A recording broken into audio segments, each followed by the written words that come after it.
What's up with it? Yeah. Y'all already know what it is. We finna cook today. Yeah, we finna cook today. Yes, sir.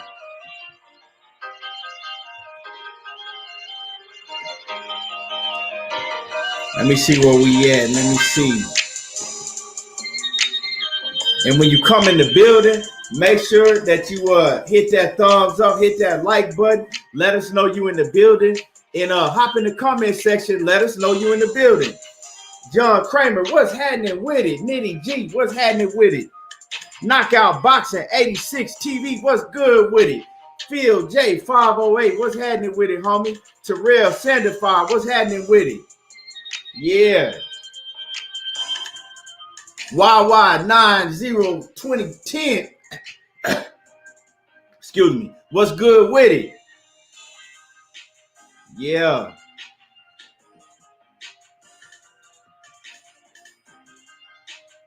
Daryl Deluxe, what's happening with it? Smooth Groove Boxing off in the building from that Oak Cliff.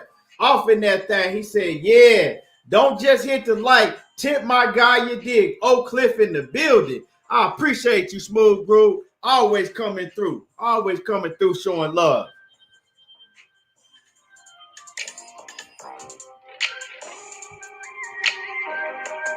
Yeah.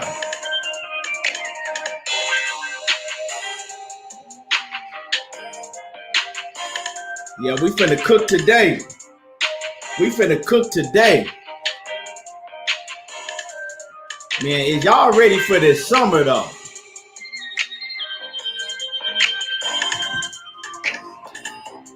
Is y'all ready for this summer? It's finna be lit this summer.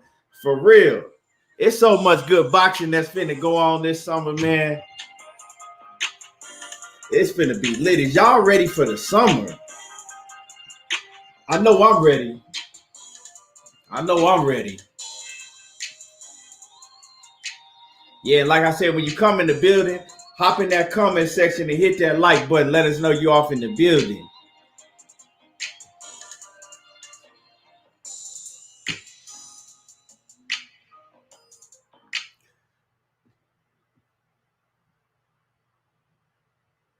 Lord to the game, my man Kwame East in the building. He said, did you hear Manny trying to weasel his way out of Olympic-style drug testing? What? What, man? Send me that article, Kwame. Send that article to my phone. Send it to my phone number, though. Hey, Smooth Groove, you already know this summer finna be lit. That shit, man, this summer finna be on fire, for real. Yeah, send that article to my phone, Kwame. I need to see that. And it don't surprise me, though. It don't surprise me because he ain't had no drug testing like that in the Keith Thurman matchup. And then y'all already know what I told y'all. And I'm not hating on Manny because I fuck with Manny Pacquiao heavy. But, you know, I don't know, man. I don't know.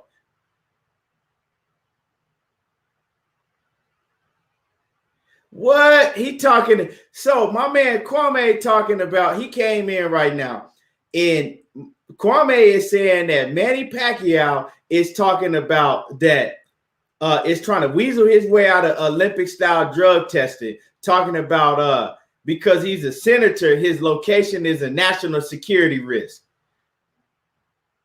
What? Ah, hell no. And see, I don't know if y'all remember when he fought AB, they were supposed to have Olympic style drug testing, and you know, AB was doing the interview and they had asked AB about the drug testing, and AB was like, shit, I don't know what's going on with the drug testing. They ain't drug tested me at all. I don't know what they doing for him, but they ain't came over and seen me at all.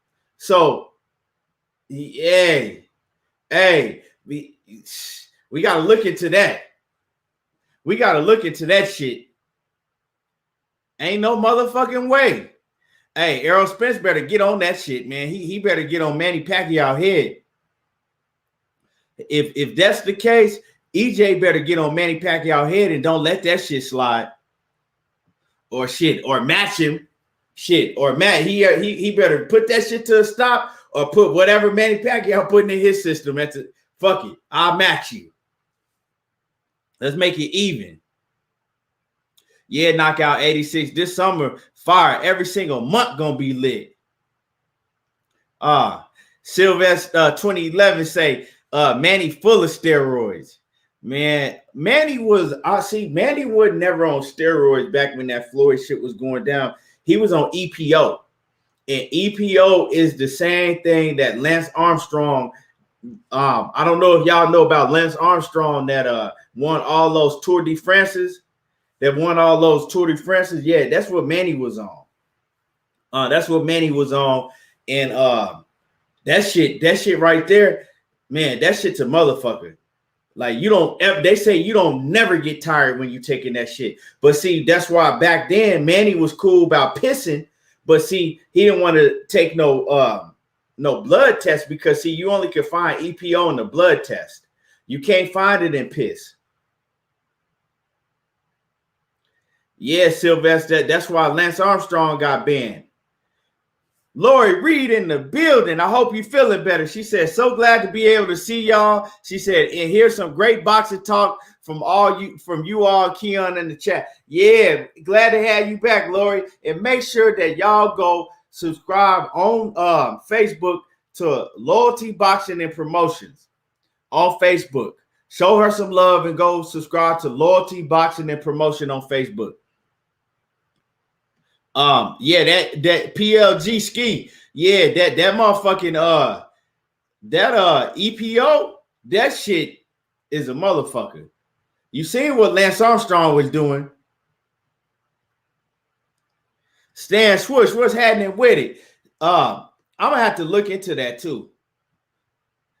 Big Money Texas Toledo say Pac-Man needs Spence more than Spence needs him. I wouldn't say all of that. Pac-Man really don't need nobody. You know what I'm saying? He already made, but I think Pac-Man is trying to. His main thing is for when he closes his chapter, he want people to say that he better than Floyd, that he did it better than Floyd, which is impossible. But in his later career, fighting Spence and Thurman, but yeah, he can say that. But his overall career, nah. He can't compare to Floyd. And y'all hit that like button. Y'all smash on that like button. Yeah, let me check that out. Let me see. I'm gonna try to find an article on that. Do you got that article? Kwame, if you got that article, send me that article on my phone. Cause I sure want to see that. Manny Pacquiao. I'm gonna see if I can find it right now.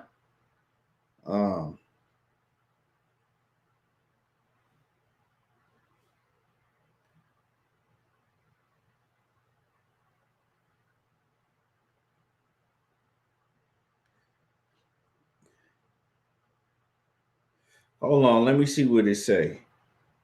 Now this is 2010.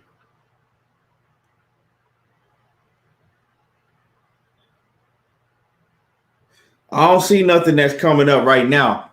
Everything I see is old news about Manny Pacquiao. I don't see nothing right now.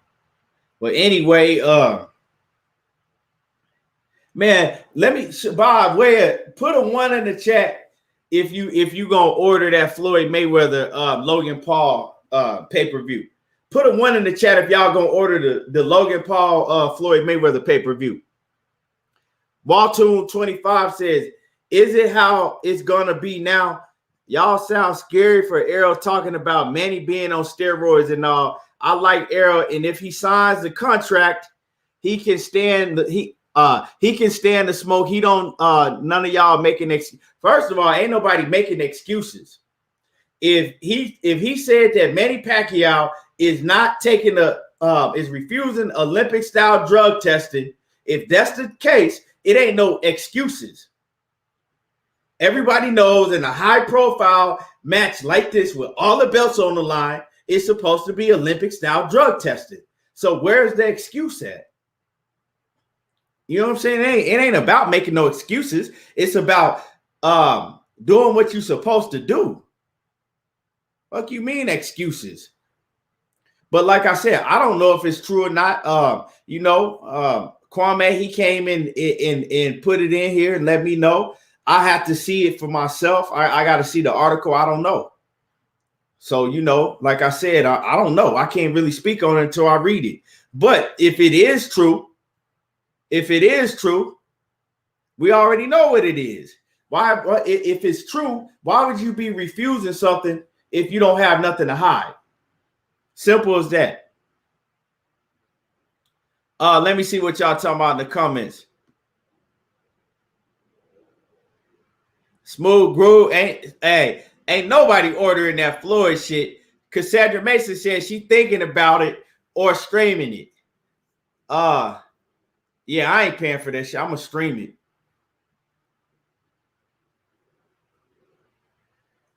Come forward, boxing say Errol got bad head movement and Manny too small. But see, Errol, he can box, he can use head movement, but what he really does is he picks off your punches with a hard guard, and he you know what I'm saying, he rolls with him with his elbows and shit. So a lot of that shit that you think that Errol Spence be getting hit with, he don't be getting caught with like that. He be blocking them bitches with his elbows and rolling with the shots. But yeah, both fighters are that's for sure. Both fighters are elite, and they both at what they do great. They do great at the highest level. Phil J508 say WBC tested for none made a video. Yeah, but like I said, you said for none made a video, man. Kwame, I gotta wait till I see the articles about that. You know what I'm saying? Niggas make videos all the time. That don't mean that is, where you get that from. I want to know, because I haven't seen no news on that, but I'm not saying it ain't true, and I'm not saying that it is true. I'm just saying that I'm not finna run with it until I see, what's up. Because I doubt that Errol Spence will let Manny Pacquiao go without having blood tested, in that fight. He got to put that shit in contract. You know what I'm saying? And he ain't gonna, and Manny Pacquiao, nah. And especially working with Al Haymon and Manny Pacquiao foot out the door. And Errol Spence is you know what I'm saying, arguably Al Haymon's biggest biggest prize fighter besides Deontay Wilder. And you think that he gonna let him just not put in the contract that you gotta do Olympic style blood testing? Nah, nuh-uh. I don't see Al Haymon doing that. But we'll see. Like I said, we'll see. I don't know. Knockout Boxer 86 say we're gonna find out if Manny can fight going backwards because Spence bringing the fight to his front door. Oh yeah, Spence bringing it to him. But and y'all smash the like button like the Queen Cassandra said. But see, this is the thing, right? And be that bitch. Salute to you, Queen. Be that bitch in the building. She said, I like Floyd, but I'm not paying to watch him fight Logan. I'll stream it or something. Yeah, I feel you. I ain't paying for that. But we just gotta wait, because if it is true that Manny Pacquiao is refusing to take blood testing, we'll know. We'll know real soon. Knockout Boxing 86 say they wouldn't be announcing it if there was a snag in the drug test protocol, in my opinion. He says they wouldn't be announcing it if there was a snag in the drug testing protocol. Yeah, like Errol Spence ain't no fucking dummy. Al Haymon ain't no dummy. They not finna just let dude, I want to know where you said Fanon put the news out. I want to know where he got that news from, because I haven't seen nothing on it. Like I said, I'm not saying that it ain't a fact. Let me see what it say. Let me see what his title say. Hold on. Said Manny Pacquiao to pull out of Errol Spence Jr. fight for Olympic style drug testing. Man, I don't know about all that, dog. Like I said, I don't believe everything that you see.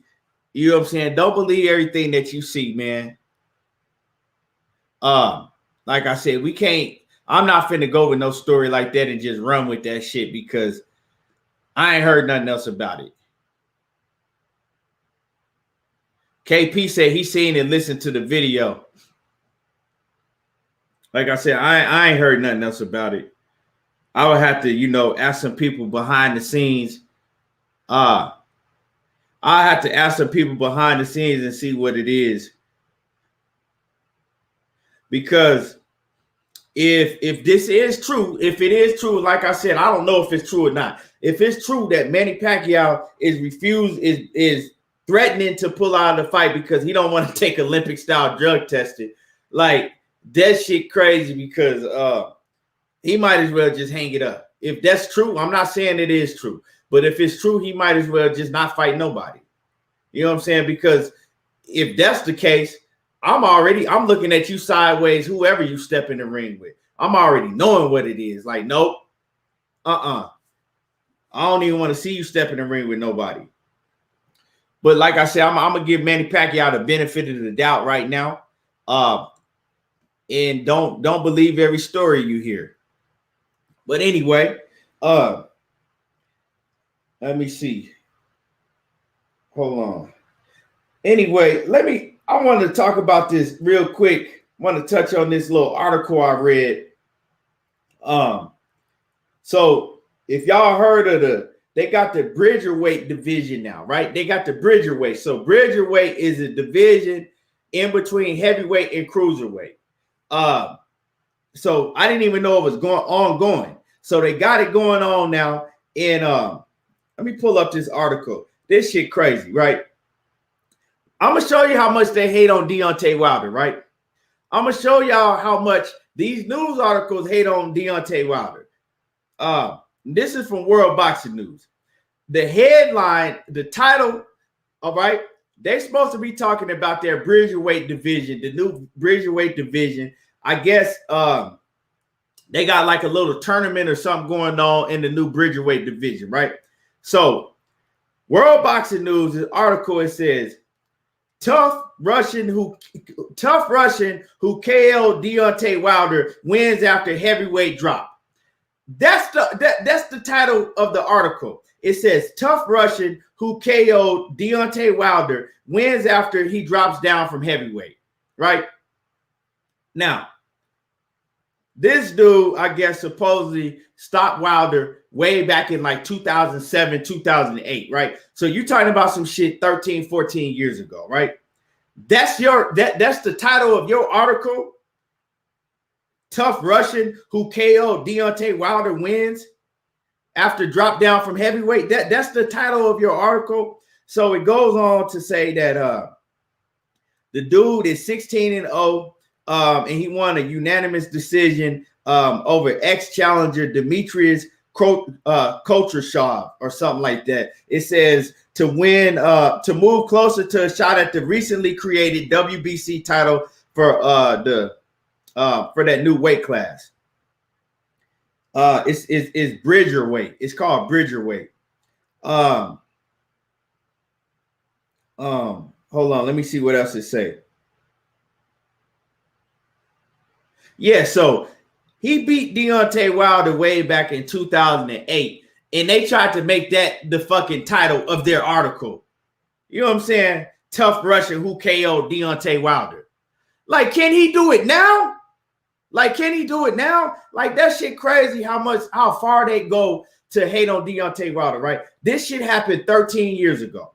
Now, Deontay Wilder, since that 13 years, Deontay Wilder has had mega fights, made millions and millions and millions and millions of dollars, been reigning the WBC heavyweight champion for 5 years, going into another fight where he probably gonna make 50 mil plus, right?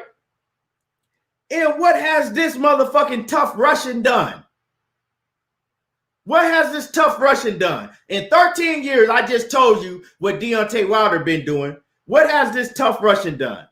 He's 16-0, but you had 13 years to do the same shit that Deontay Wilder did. Why he ain't did it? But that is the title that they give you, Tough Russian who KOs Deontay Wilder. The fuck? Like they hate on this man so much, it's crazy. Like I'm trying to figure out, I don't even know who the fuck he is. His name is, hold on. Let me see his name.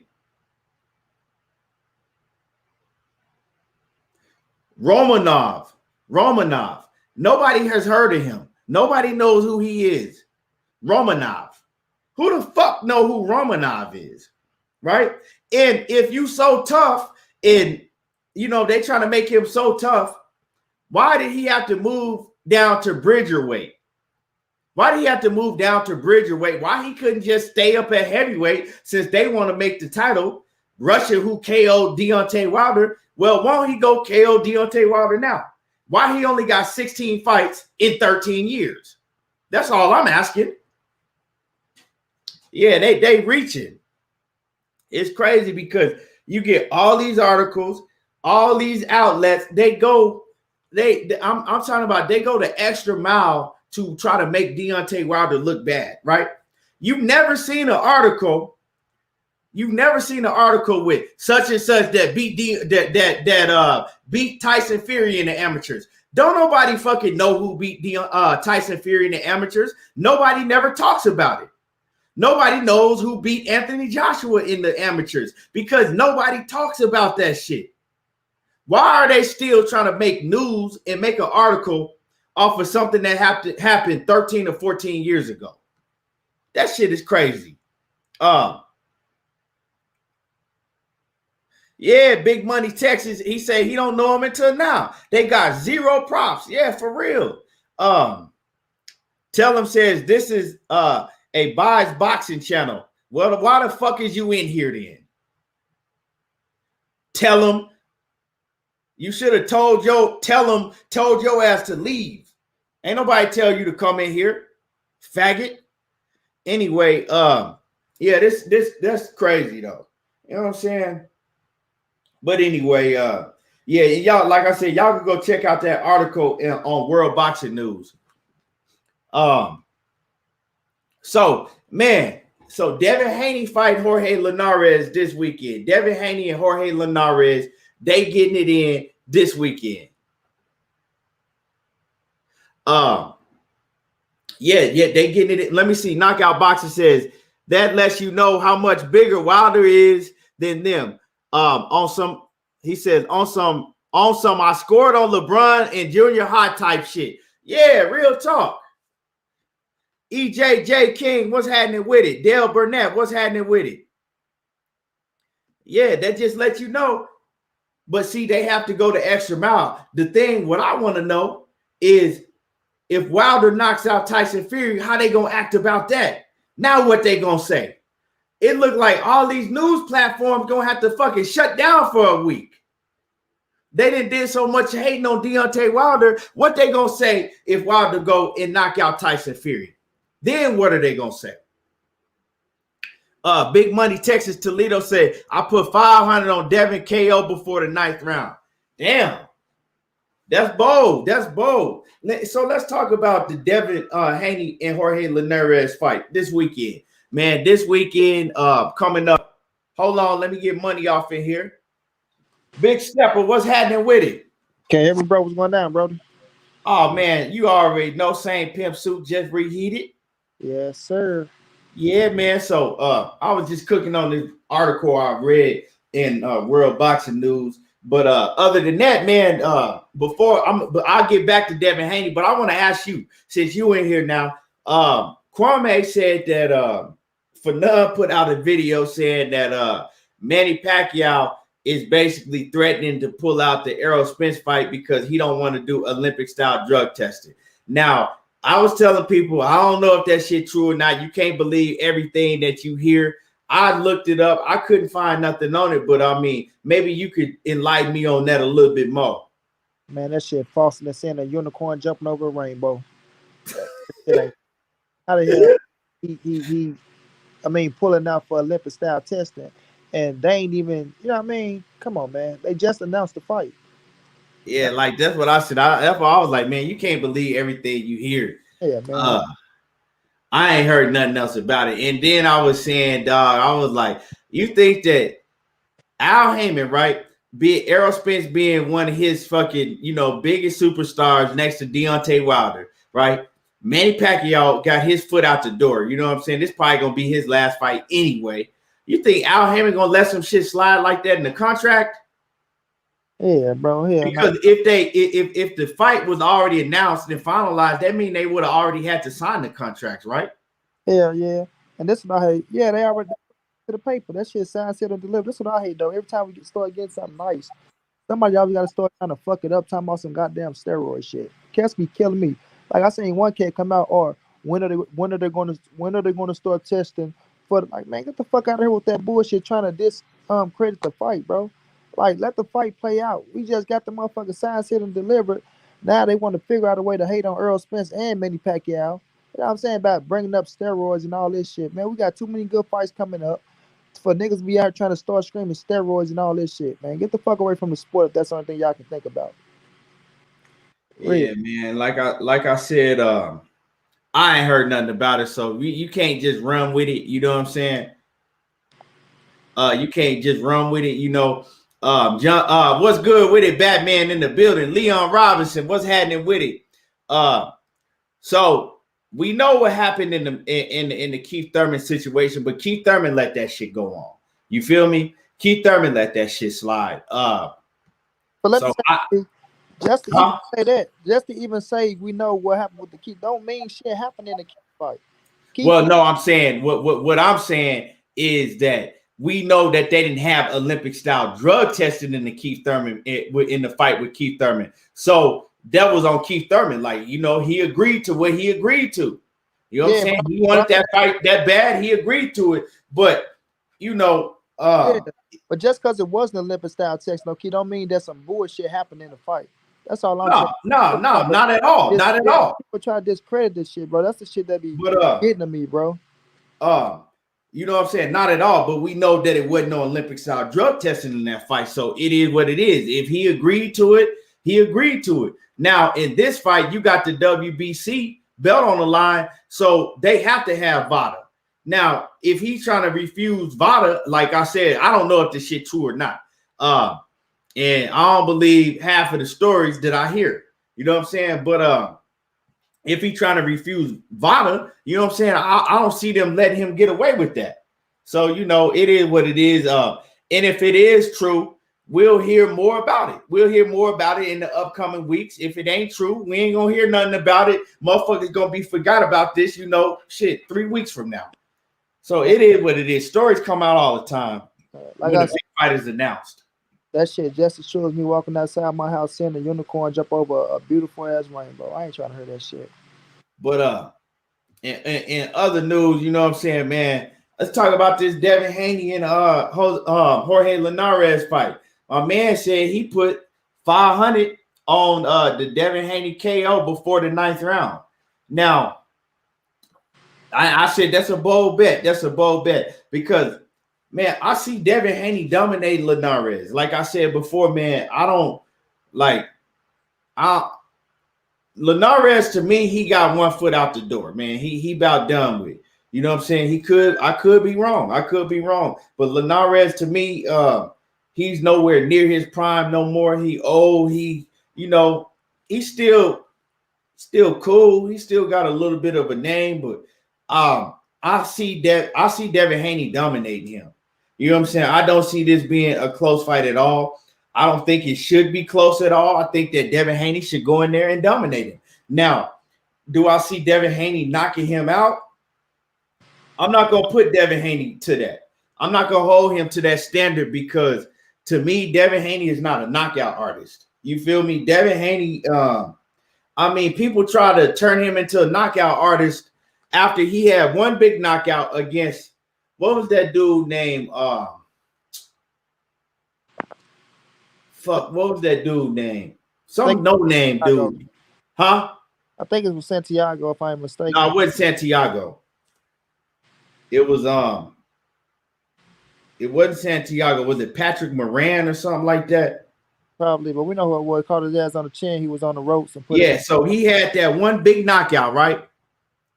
Then everybody all of a sudden started trying to, I don't know what happened overnight, try to change Devin Haney into a knockout artist. And what's good with it? World Combat Sports. What's happening with it? Y'all make sure y'all subscribe to my man Scotty White, World Combat Sports on YouTube. Now, what's going down? What's going down, Scott? Great work out there, man. Great work out there, my brother. Antonio Moran, that's who it was. Okay, yeah. So he had that big knockout against the ropes against Antonio Moran, right? After that, all of a sudden, everybody tried to turn Devin Haney into like just some cold, vicious knockout artist. And I was arguing with motherfuckers. I'm like, Devin Haney's not a knockout artist. You don't have to be a knockout artist.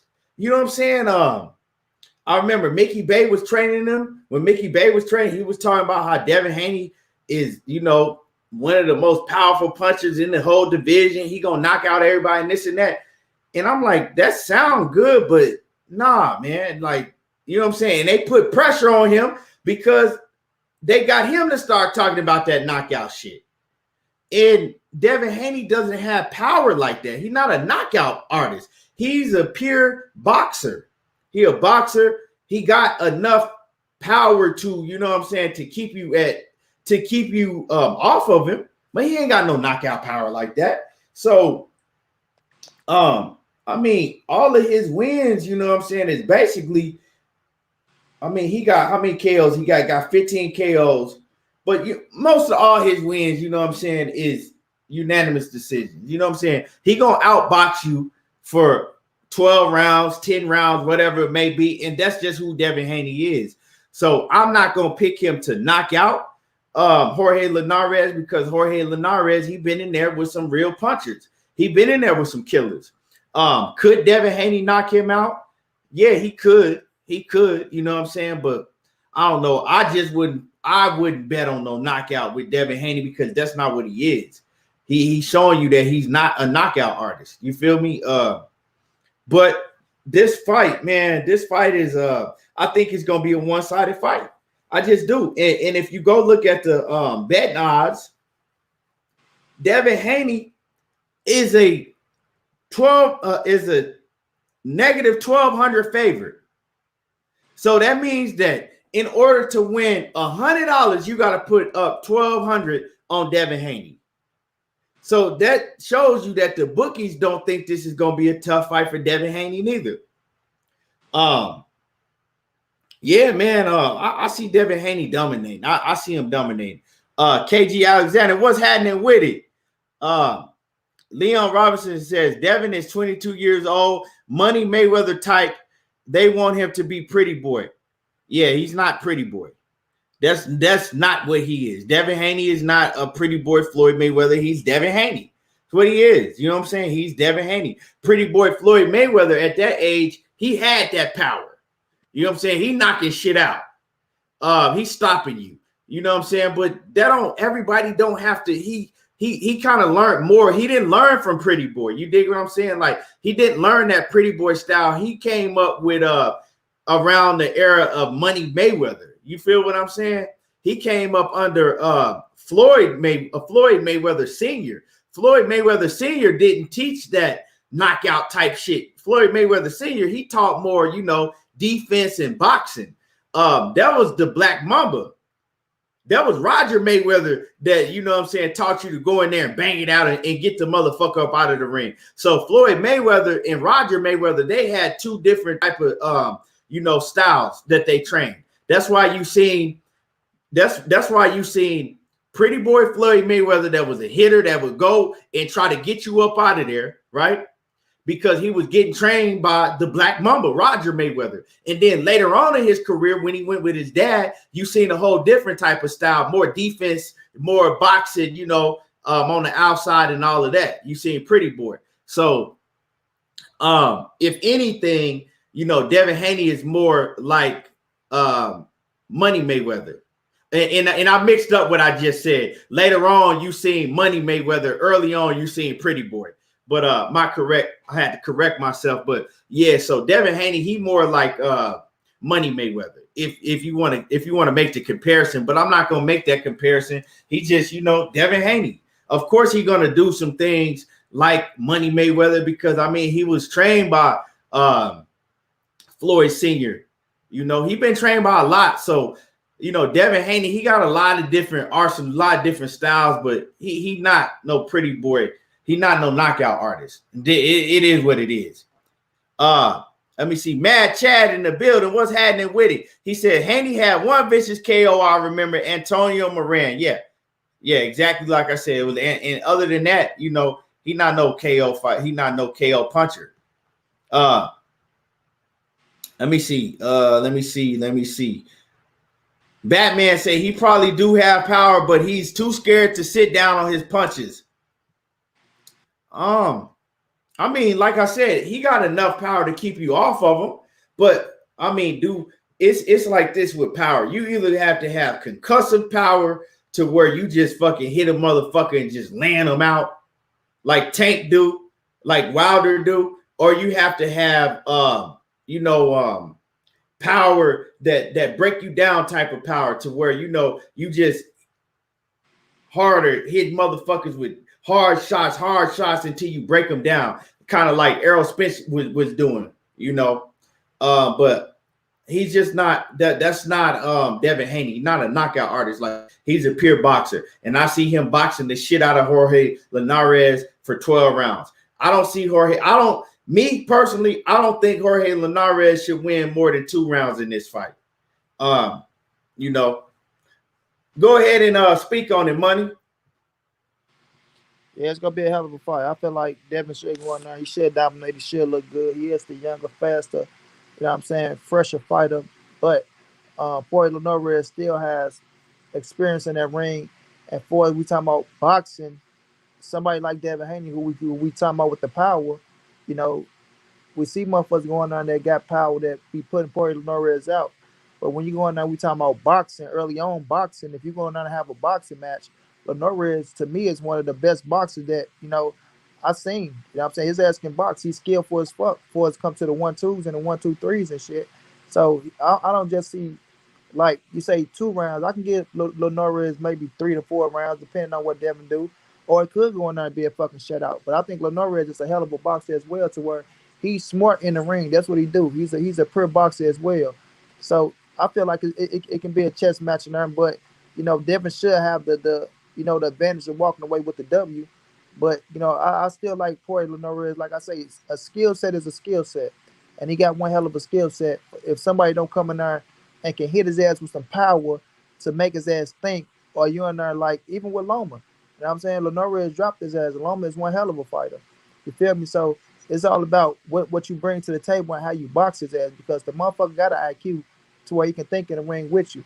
And if the power hit him and you can't hurt him for as Linares, and you give him a chance to think in the ring, then yeah, he can go with your ass. He can go with you. So I'm looking for it to be a good ass scrap. I'm looking for Linares to have some success in that because of who he is, right? He ain't just a pushover, but he is up there in age to where people see him get stopped at 140 and shit like that, to where you could look at him and say, you think he had the, you know, that he's done and washed up. You know, I think he got better skills than Gamboa at this stage.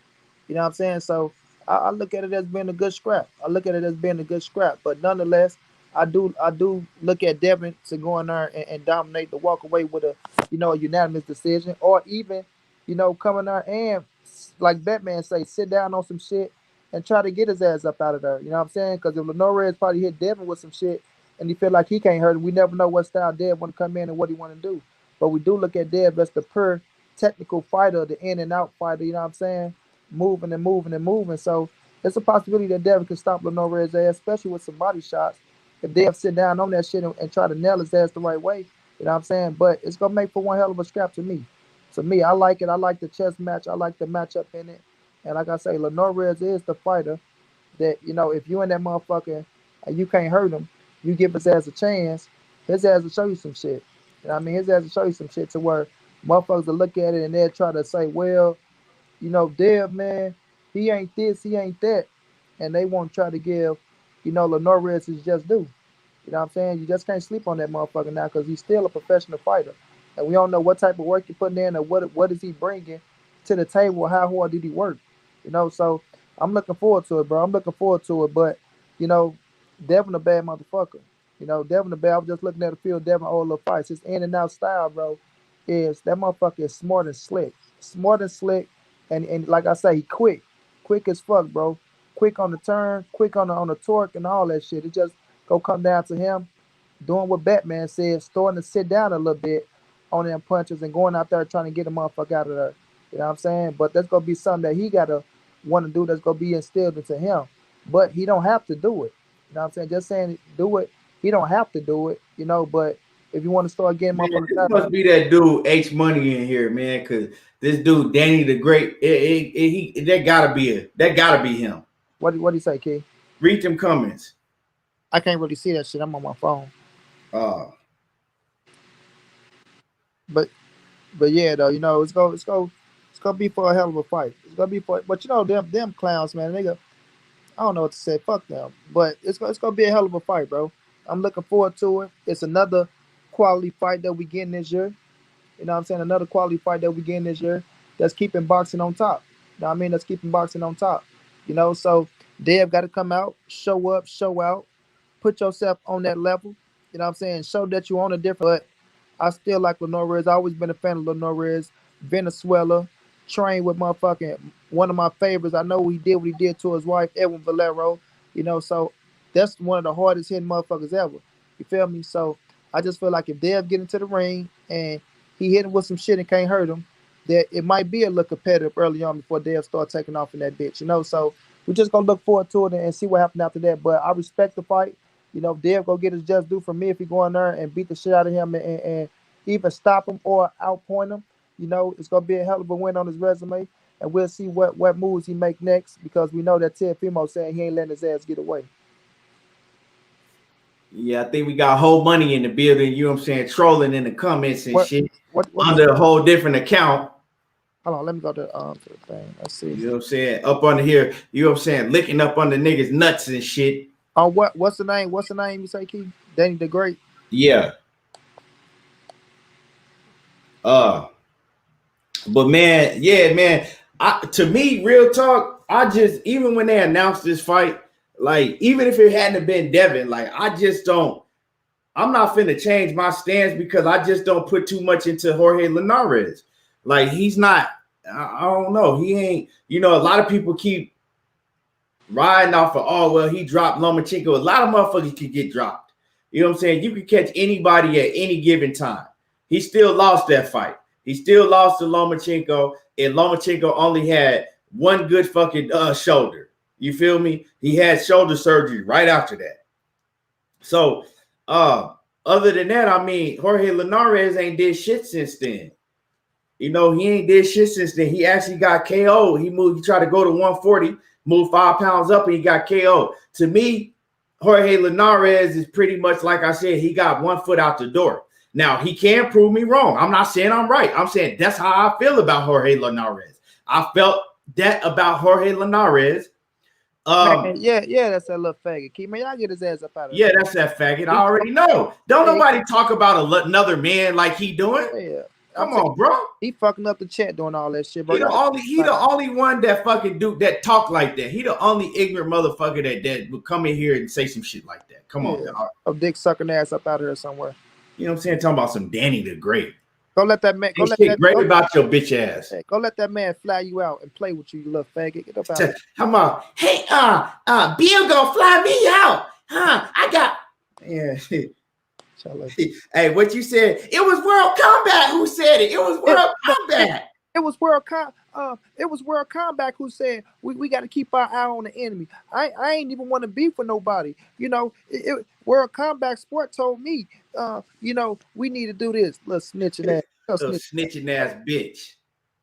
Snitch money. That's that nigga name. I want to know who his motherfucking mommy and pappy is. Who raised that nigga for real?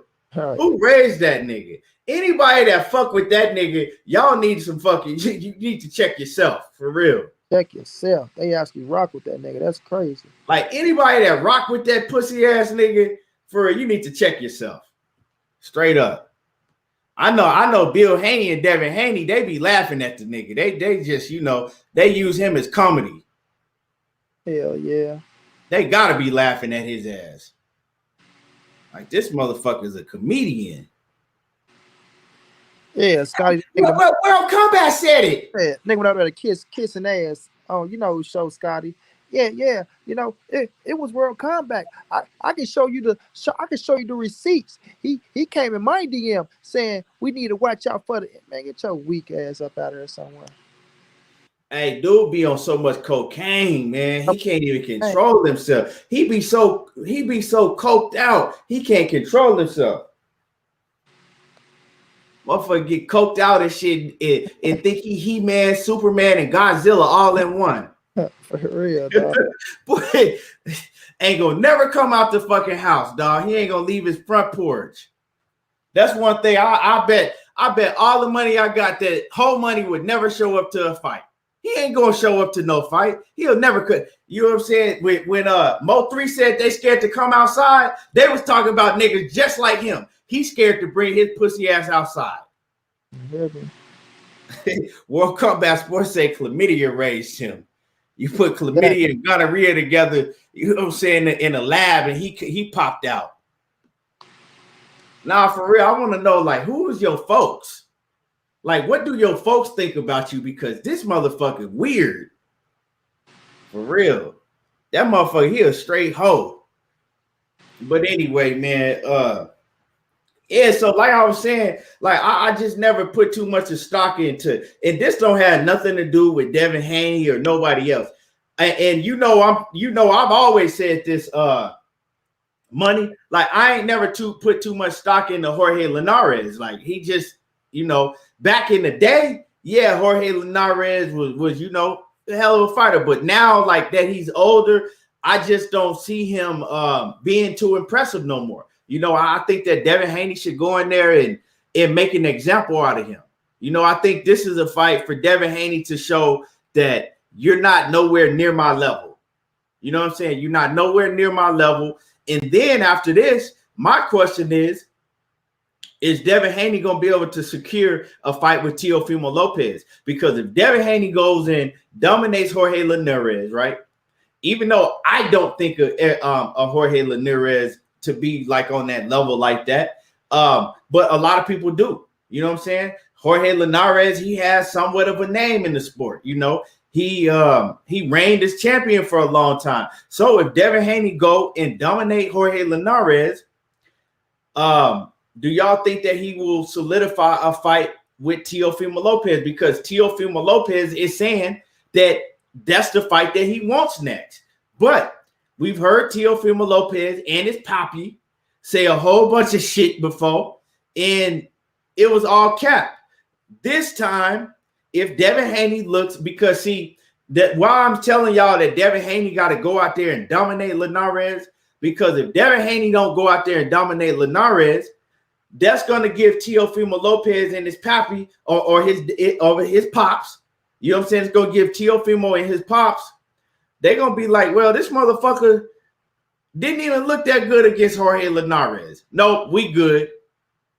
You see what I'm saying? I don't want to see that. They're going to be like, nope, we good. His name ain't big enough, and he didn't dominate Linares in his last fight. So I want him to go out there and dominate Linares, which I think that he will do, which I think that he should do. And then get on to the bigger bag. Make the mega fight between him and Teofimo Lopez. Right now, Teofimo Lopez is the best at 135. Teofimo Lopez is the best into proving otherwise. You know what I'm saying? He's the best at 135 until somebody can go and beat him and prove that he's not, because he got the best resume and he did the most. Devin Haney, people say the eye test shows you that Devin Haney might have the best skills at 135. But he needs a fight like Teofimo Lopez to show that he is the best at 135. That's the fight I want to see. But is Teofimo Lopez and his pops, is they really going to give Devin Haney that shot? Is they really going to make it happen? Now the thing is, you got DAZN, right? You got DAZN. Eddie Hearn promotes Devin Haney, right? Eddie Hearn promotes Devin Haney, right? And then you got Bob Arum that promotes Teofimo Lopez. Bob Arum and Teofimo Lopez ain't on get good terms. But now we know that fucking Eddie Hearn and Bob Arum, they not on good terms after this whole Deontay Wilder shit, right? Eddie Hearn feel like that Bob Arum led them on and lied to them the whole time, telling them that they didn't have nothing to worry about in the Deontay Wilder arbitration with Tyson Fury, that it was no way that Deontay Wilder was going to be able to win that arbitration. So Eddie Hearn, he feels some type of way about that shit. Hey, they had Eddie Hearn out here looking real stupid, announcing shit every fucking week for the past 6 months. And Eddie Hearn feels some type of way. So they not on good terms. So how is this fight going to get made? That's what we really got to look at. If Teofimo Lopez go out there and knock out George Kambosos, because I think that's what he will do if he stop him. And Devin Haney go out there and stops Linares, right? You got to make about no excuses, right? No excuses. They can make that fight next. No excuses. They can make that fight next. That's a mega fight. But the only thing is we back to the shit that we always see in boxing. Now you got to have hope and wish that these promoters, they get back on a cool turn to work with each other. What's going to go down? And I'm going to give it to you, Money. But let me look at some of these comments. 503. What's happening with it, 503? Make sure that y'all go subscribe to my man 503 Lion off in the building. Leon Robinson, what's happening? My man Batman say his gas tank always give out on him, and when the fight get tough, Linares gonna quit. Yeah, and that's a good point, because Linares will quit on your ass. So if anything, I see Devin Haney making him quit. Michael Trujillo say Linares is washed up. Galvatron, let me see what I missed. Hold on. Smooth Groove Boxer say Bob gonna make sure Teo fight Haney. Laugh out loud. He want him to get spanked by Haney if possible. Yeah, but I'm gonna tell y'all right now, right? I'll fuck with Devin Haney. I like that. I'll fuck with Devin Haney more than I do Teofimo Lopez. That's not no secret. But if you ask me to put my money on Devin Haney to beat Teofimo Lopez, I wouldn't do it. I don't know who the better fighter. I don't know who the better fighter, because, like I said, I know how good Teofimo Lopez is because he's been tested. He's been in there with the best fighters. I still don't know how good Devin Haney is. I know that Devin Haney he a hell of a fighter. Devin Haney might be better than all of them. Don't get it twisted. Devin Haney might be able to go out there, in a big, mega fight and perform. The best fighters perform when they really put to the test. Like when Floyd Mayweather went out there and fought Diego Corrales. Didn't nobody think that Floyd Mayweather was going to beat the fuck out of Diego Corrales like he did? But you know what? When the bright lights came on, he stepped up. You know what I'm saying? He stepped up and he punched that gas. You feel me? And Devin Haney could be the same way. He could be the same, but we just don't know until we put him in that type of fight. But I wouldn't bet on him beating Teofimo Lopez right now, because you got to show me. You got to prove to me. You got to face that opponent to where I can say, okay, this motherfucker is the best at the division, whether he fight Teofimo Lopez, whether he fight Tank Davis, or whoever it may be. Ain't nobody fucking with him. But as far as Devin Haney's dedication and everything, nobody got more dedication than he do. In discipline and all of that. John, let me see. Batman said, no, they got to get that belt because Josh Taylor telling him he's not undisputed and stop calling his name. Yeah, we're going to talk about that too. Jay Triller says, I think Haney loses to Nakatani, Loma, Comey, and Kambosos. You tripping. From what I see, he ain't strong enough versus senior citizen fighters. T.O. the most proven, like it or not. Devin Haney is not losing to all of them dudes. Ain't no Richard Comey, Kambosos. Them dudes is not beating Devin Haney. Nakatani neither. Like, them dudes is not beat. Nakatani is a good fighter, but he don't have enough skills. You know what I'm saying? He get hit too much. He don't have enough defense and skills to fuck with Devin Haney. George Kambosos can't fuck with Devin Haney, nor can Richard Coleman. Lomachenko and Devin Haney is a great fight. I don't know who will win that fight. Teofimo and Devin Haney is a hell of a fight. I don't know who will win that fight, but them other dudes ain't beating Devin Haney. I could just look and tell. Knockout Boxing says that's fair. You from the school of show me. Yeah, you gotta show me, man. You gotta show me. Money, what you think, man? What you got on that? It's gonna be a hell of a fight. You saying Devin and Tio, right? Well, I'm saying if Devin go out there and dominate Jorge Linares, and then Teofimo go out there and do his thing, are they going to be able to get this fight done? Because Teofimo is saying that that's the fight that he wants. He's going to make that fight next. But we know that Bob Arum and motherfucking, that Bob Arum and, Devin Haney. Eddie Hearn. No, yeah. Bob Arum and Eddie Hearn, they ain't on good terms right now after this Wilder shit. Yeah, well, this Devin Haney last fight with with Eddie Hearn, so they free after this, so they can do. You don't think he gonna resign? I don't know whether they do resign or whether they don't. If that's what Devin Haney and Bill Haney want, then Eddie Hearn ain't in control fully of their career.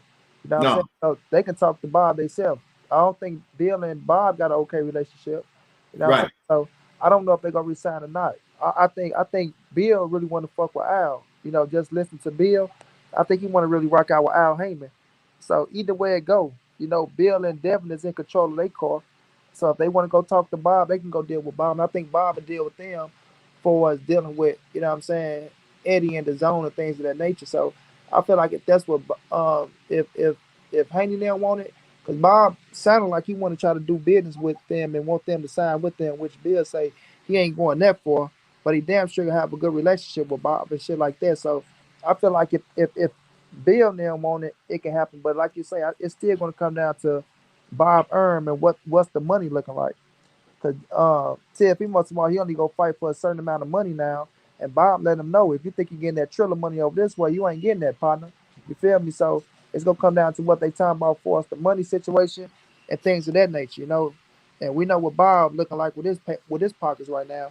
He ain't giving nobody shit at the moment. So that's what it's going to come down to. Even though Teofimo saying that's the fight he want next, we know that he ain't in fully control of what happened with his career. So it's always going to be a catch-22.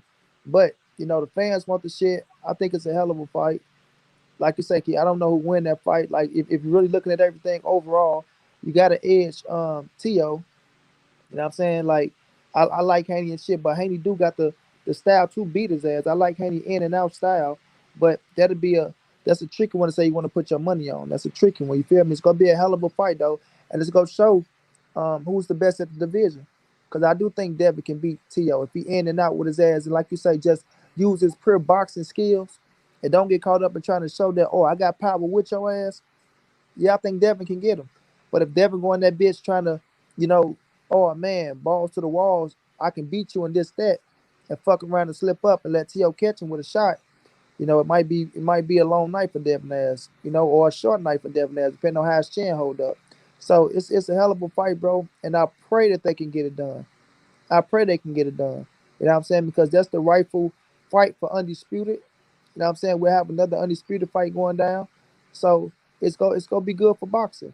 And damn sure good for the fans, because we already know what's gonna happen with the fans based on what that shit, once it gets signed, sealed, and delivered, you know, that shit gonna heat up. It's gonna heat up like a motherfucking volcano. So I like the fight, bro. I like it, but like you say, man, politics will play a big part, and Bob Arum's gonna play a big part, depending on him and Teofimo situation with the money deal, and if they get talking, you know, slick and crazy, and oh well, we just made this, and we go get up out of this, and all that shit. And Bob, you know, Bob like to prove points around this motherfucker, like he just did with Eddie Hearn. He got his ass back, so it's gonna be complicated, but I think it can happen. I think it can happen. It's one that we might want to push for, and it's one that we're gonna need to see. But like we say, it's gonna be up on Bob. It's gonna be up to Bob Arum on what he want to do with Teofimo. Yeah, man. Right, though. One thing about Teofimo Lopez, Teofimo can box too. So a lot of people just looking at him like, oh, well, Devin Haney might be in trouble if Devin Haney try to go in there and bang it out. It's a good fight all the way around. Devin Haney's not just going to be able to stay on the outside and just think he can outbox Teofimo like that, because Teofimo Lopez can box too. And he showed me that in the Lomachenko fight. You know what I'm saying? In the Lomachenko, he had an answer for everything that Lomachenko, even though Lomachenko did hurt him, and I think it was the 7th round of one of them rounds. No, it was later. I think maybe it was the 11th round. One of them rounds, even though Lomachenko did have him hurt, Teofimo Lopez had an answer for everything that Lomachenko did. Everything that Lomachenko did, Teofimo Lopez came back with something. Teofimo Lopez that showed that he could box. He has a good jab when he uses it, and he only getting better. So we got Devin Haney, that's a superb boxer that can do it all as far as boxing, right? He getting better. Then we got Teofimo Lopez that is a fucking devastating puncher. He explosive, and he could box, right?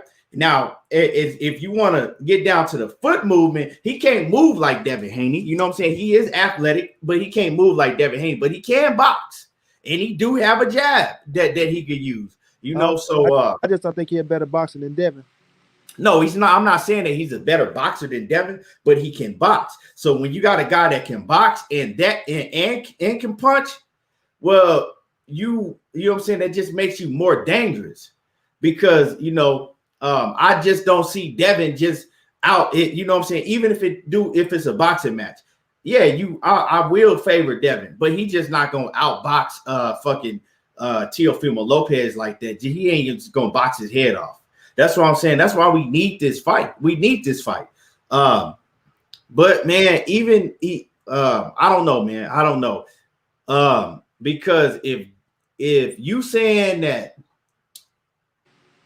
Bob Arum wants Devin Haney and them to fuck with him, right?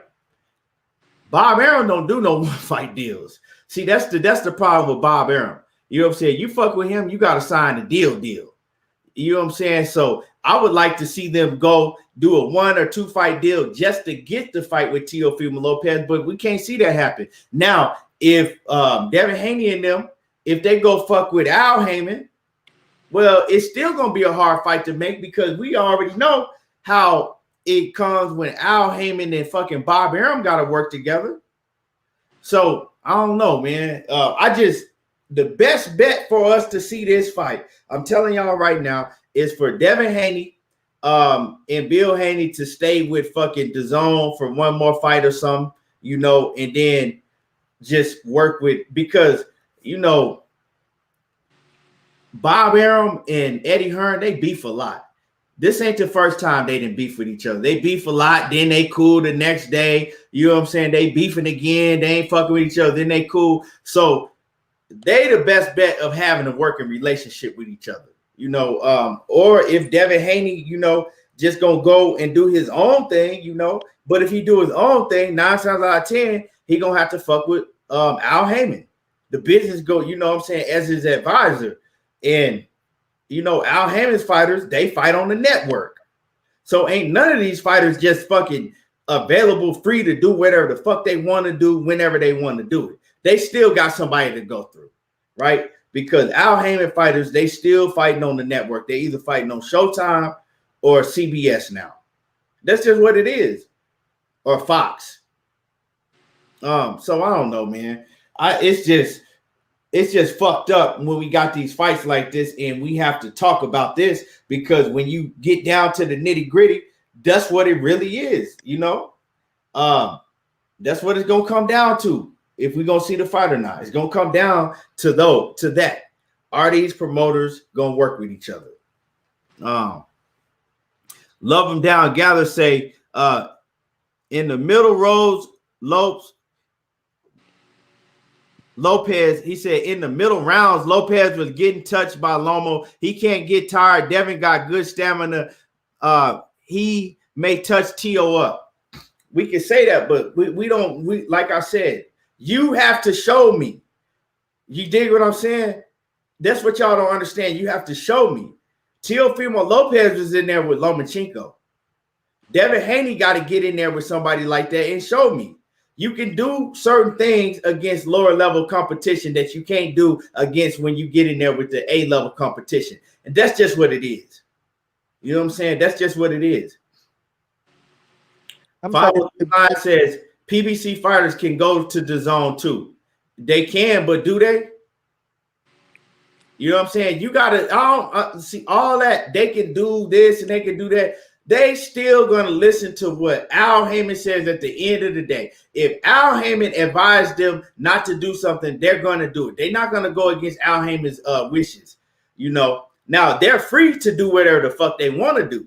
But if Al Heyman say like, nah, I advise you not to do this, such and such, they ain't finna do it. We've seen that happen before. Why you think that motherfucking Jamal Charlo didn't go over to the zone and fight Demetrius Andrade or Canelo Alvarez? Because hey, Jamal Charlo said that Jamal Charlo turned down a fight with Canelo. I don't know if he did or not, but his brother said he turned down a fight with Canelo to go over there on the zone. So I mean, that lets you know everything you need to know right there. But yeah, man, I just want to see this fight being made, man. Anything else you want to put in on this before we switch up? No, I'm like you. I just want to see the fight get made myself. I think it's a hell of a fight. You know, I think it is the fight that you know, show the people that Devin is the real deal. You know what I'm saying? So I just want to see it get made, bro. It's gonna be a hell of a fight though. Both of them got they got the intangibles to win the fight. You know, I seen Scotty say T.O. beat Devin 10 times out of 10. I wholly disagree with that shit, Scotty. That ain't happening no 10 out of 10. But I will favor T.O. right now for what I've seen from both fighters. You know what I'm saying? I keep it trail. But I do see what Devin can do to beat Teofimo Lopez, because even when he fought Lomachenko, if Loma would have took the 7 rounds off with Devin would have been up, you know, 6-0-2 like that. You know what I mean? And not saying that T.O. didn't earn that shit, but Loma wasn't doing shit, you know. But, you know, we'll see. We'll see. And it's only come down to Devin proving it. That's it. To him proving it. Because we do think he got the skill sets to beat anybody. But at the same time, you still got to show it. So we'll see, man. Hopefully they can make that shit happen. Both of them seem like they want it next. The Pop sat down. They talked about making it happen next. We'll just see what happens in the future. Yeah. Yeah, man. I think that if Devin had been in there with Lomachenko, I think that's a whole different fight, because I don't think that Devin possessed the power that Teofimo Lopez possessed. So I think it would have been more of a chess match.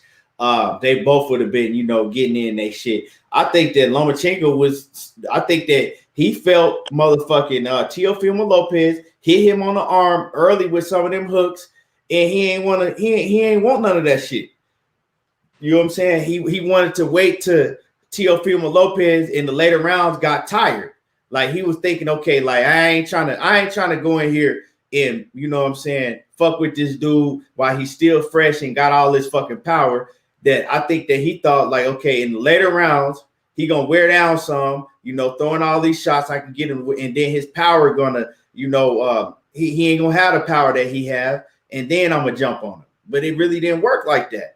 He did. Now Lomachenko did come back in them later rounds and start winning some rounds, but Teofimo still had an answer for everything that Lomachenko did. He just never sat there and just let Lomachenko confuse him and just get all the way off on him like that.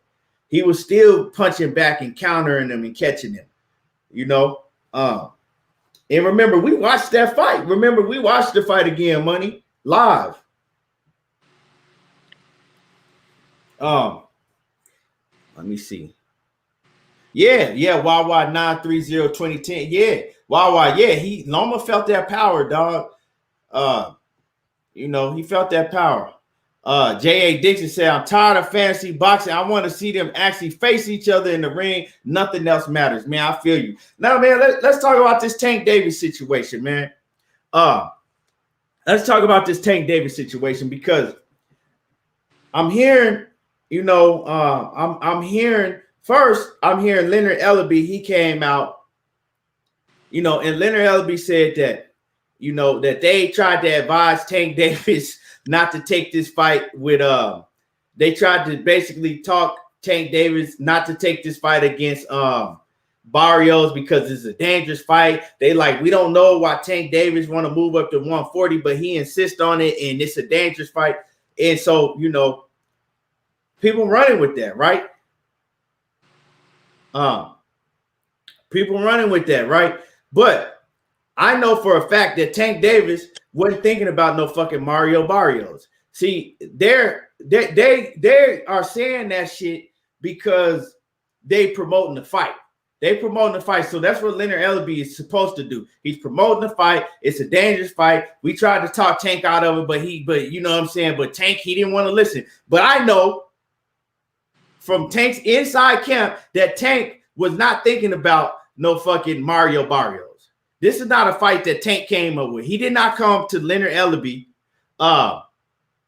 He didn't come to Leonard Ellerbe and say, I want to fight Mario Barrios at 140. He didn't say that, right? Because like I said, I got firsthand from somebody that talks to Tank all the time and told me personally that Tank, this wasn't Tank's idea. This was Leonard Ellerbe and Floyd Mayweather's idea, right? For him to face Mario Barrios, because I don't know, you know, Mario Barrios is their fighter, so they know a lot about him. But could it be a dangerous fight still? Yeah, it could be a dangerous fight still. 503 in that super track. He said, "Here comes the Tank hate again." You know, 503. He don't want me to talk about his baby. You know what I'm saying? He raised Tank. He 503. He damn. I guess you know what I'm saying. You asked him. He raised Tank. So anytime somebody start talking about Tank, it's hating. 503 line, man. Hey, but yeah, so Leonard Ellerbe, he capping. This wasn't Tank's idea. You know what I'm saying? They doing that to promote the fight, but that's what Leonard Ellerbe is supposed to do. He's supposed to promote the fight as being a dangerous fight for Tank that they tried to talk Tank out of, and they don't know why Tank wants to fight. Now, did Tank have a problem with this fight when it came up? Initially, I think that Tank was like, on some like, why the fuck y'all want me to fight Mario Barrios? Like, you know what I'm saying? But then I think that he was like, well, shit, ain't nobody else available right now. Fuck it. You know what I'm saying? Teofimo Lopez ain't available. Ain't nobody else really available. So cool. I'll move up and beat the shit out of Mario Barrios. Now, a lot of people saying this is a very dangerous fight for Tank Davis. I don't see it being a dangerous fight other than Mario Barrios is a lot bigger than him. As far as the skill set, as far as the power, the boxing ability, all of that, Tank Davis has a huge advantage over Mario Barrios. Mario Barrios was the 12th ranked. I think he was like ranked number 12 in the WBO or whatever. Mario Barrios to me ain't all of that. Like, yeah, I ain't never thought that Mario Barrios was all that. I seen Mario Barrios struggle in several fights. There was opponents that was nowhere near the level of Tank Davis. But of course, they was a lot bigger than Tank Davis. Mario Barrios is probably gonna have like a 6-inch height advantage over Tank Davis almost. You know what I'm saying? He's gonna go in the ring weighing a lot more than Tank Davis, probably, because Mario Barrios is a big 140-pounder. So when you talk about that shit is that's a dangerous. It's dangerous when you go in there anytime with somebody that much bigger than you. So in that aspect, it's gonna be a dangerous fight. But I see him getting Mario Barrios up out of there. Now, my thing is, the question is, if he goes and dominate Mario Barrios, will Tank Davis stay at 140? Will he stay at 140 pounds if he goes and dominate Mario Barrios? But you know what I'm saying? Before we get into that, before we talk about that, I want to let Money touch on this. Let me read some of these comments real quick. Let me see. Aaron Jones says, yeah, Leonard Ellerbe promoting the fight. He says he was on Tank's last 2 undercards. Everybody got fights lined up. That's why they moved to 140.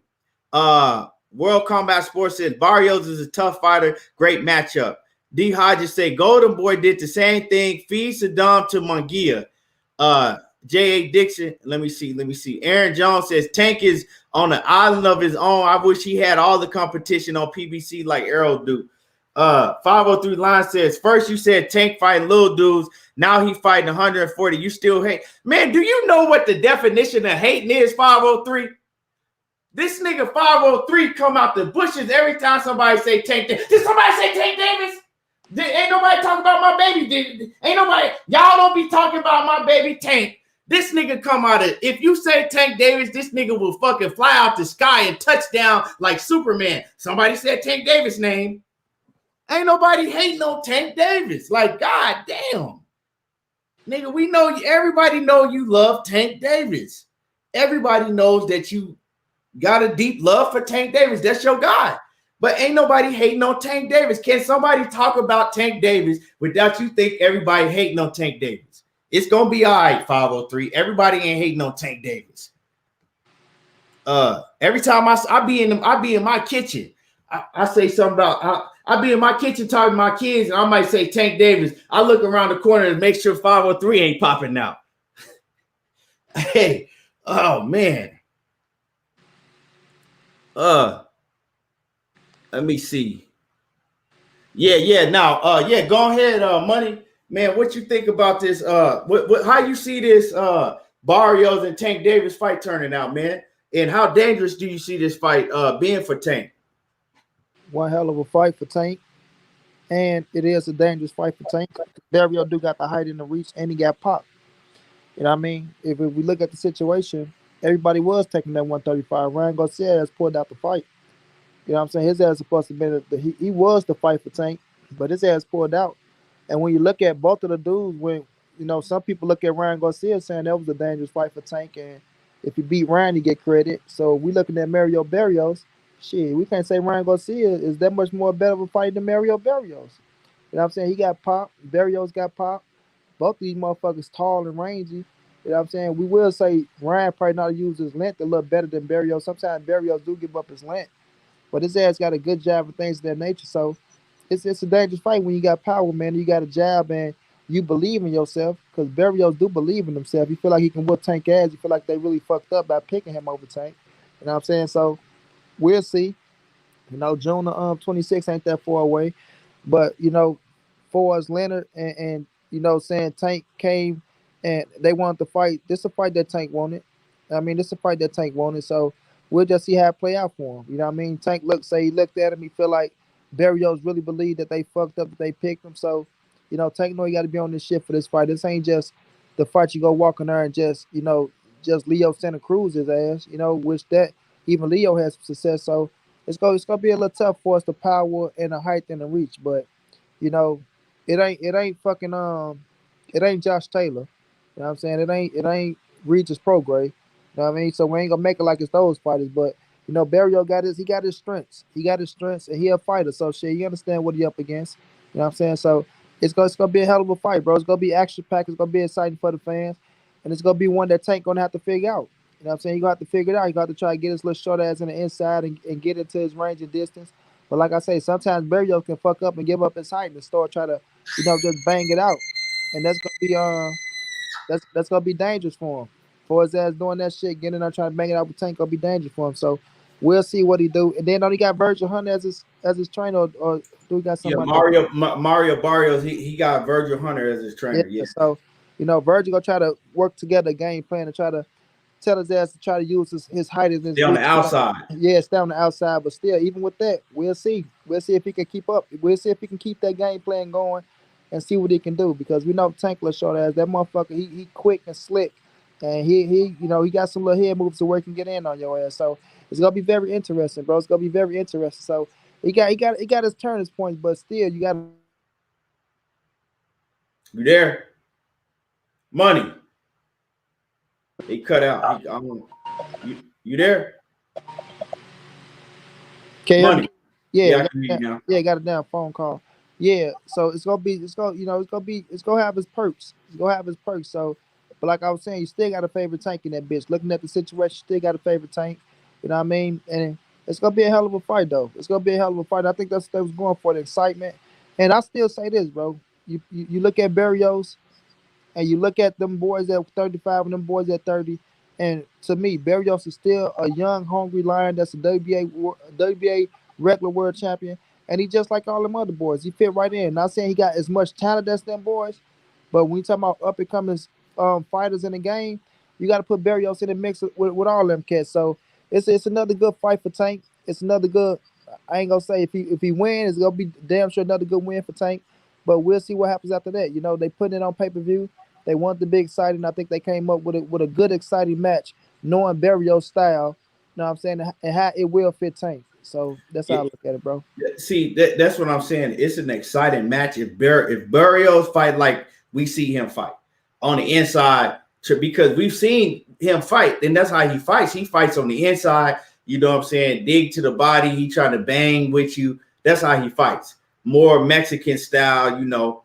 But if he fights that fight, I don't see him having a chance beating Tank Davis, right? That plays right into what Tank Davis wants you to do.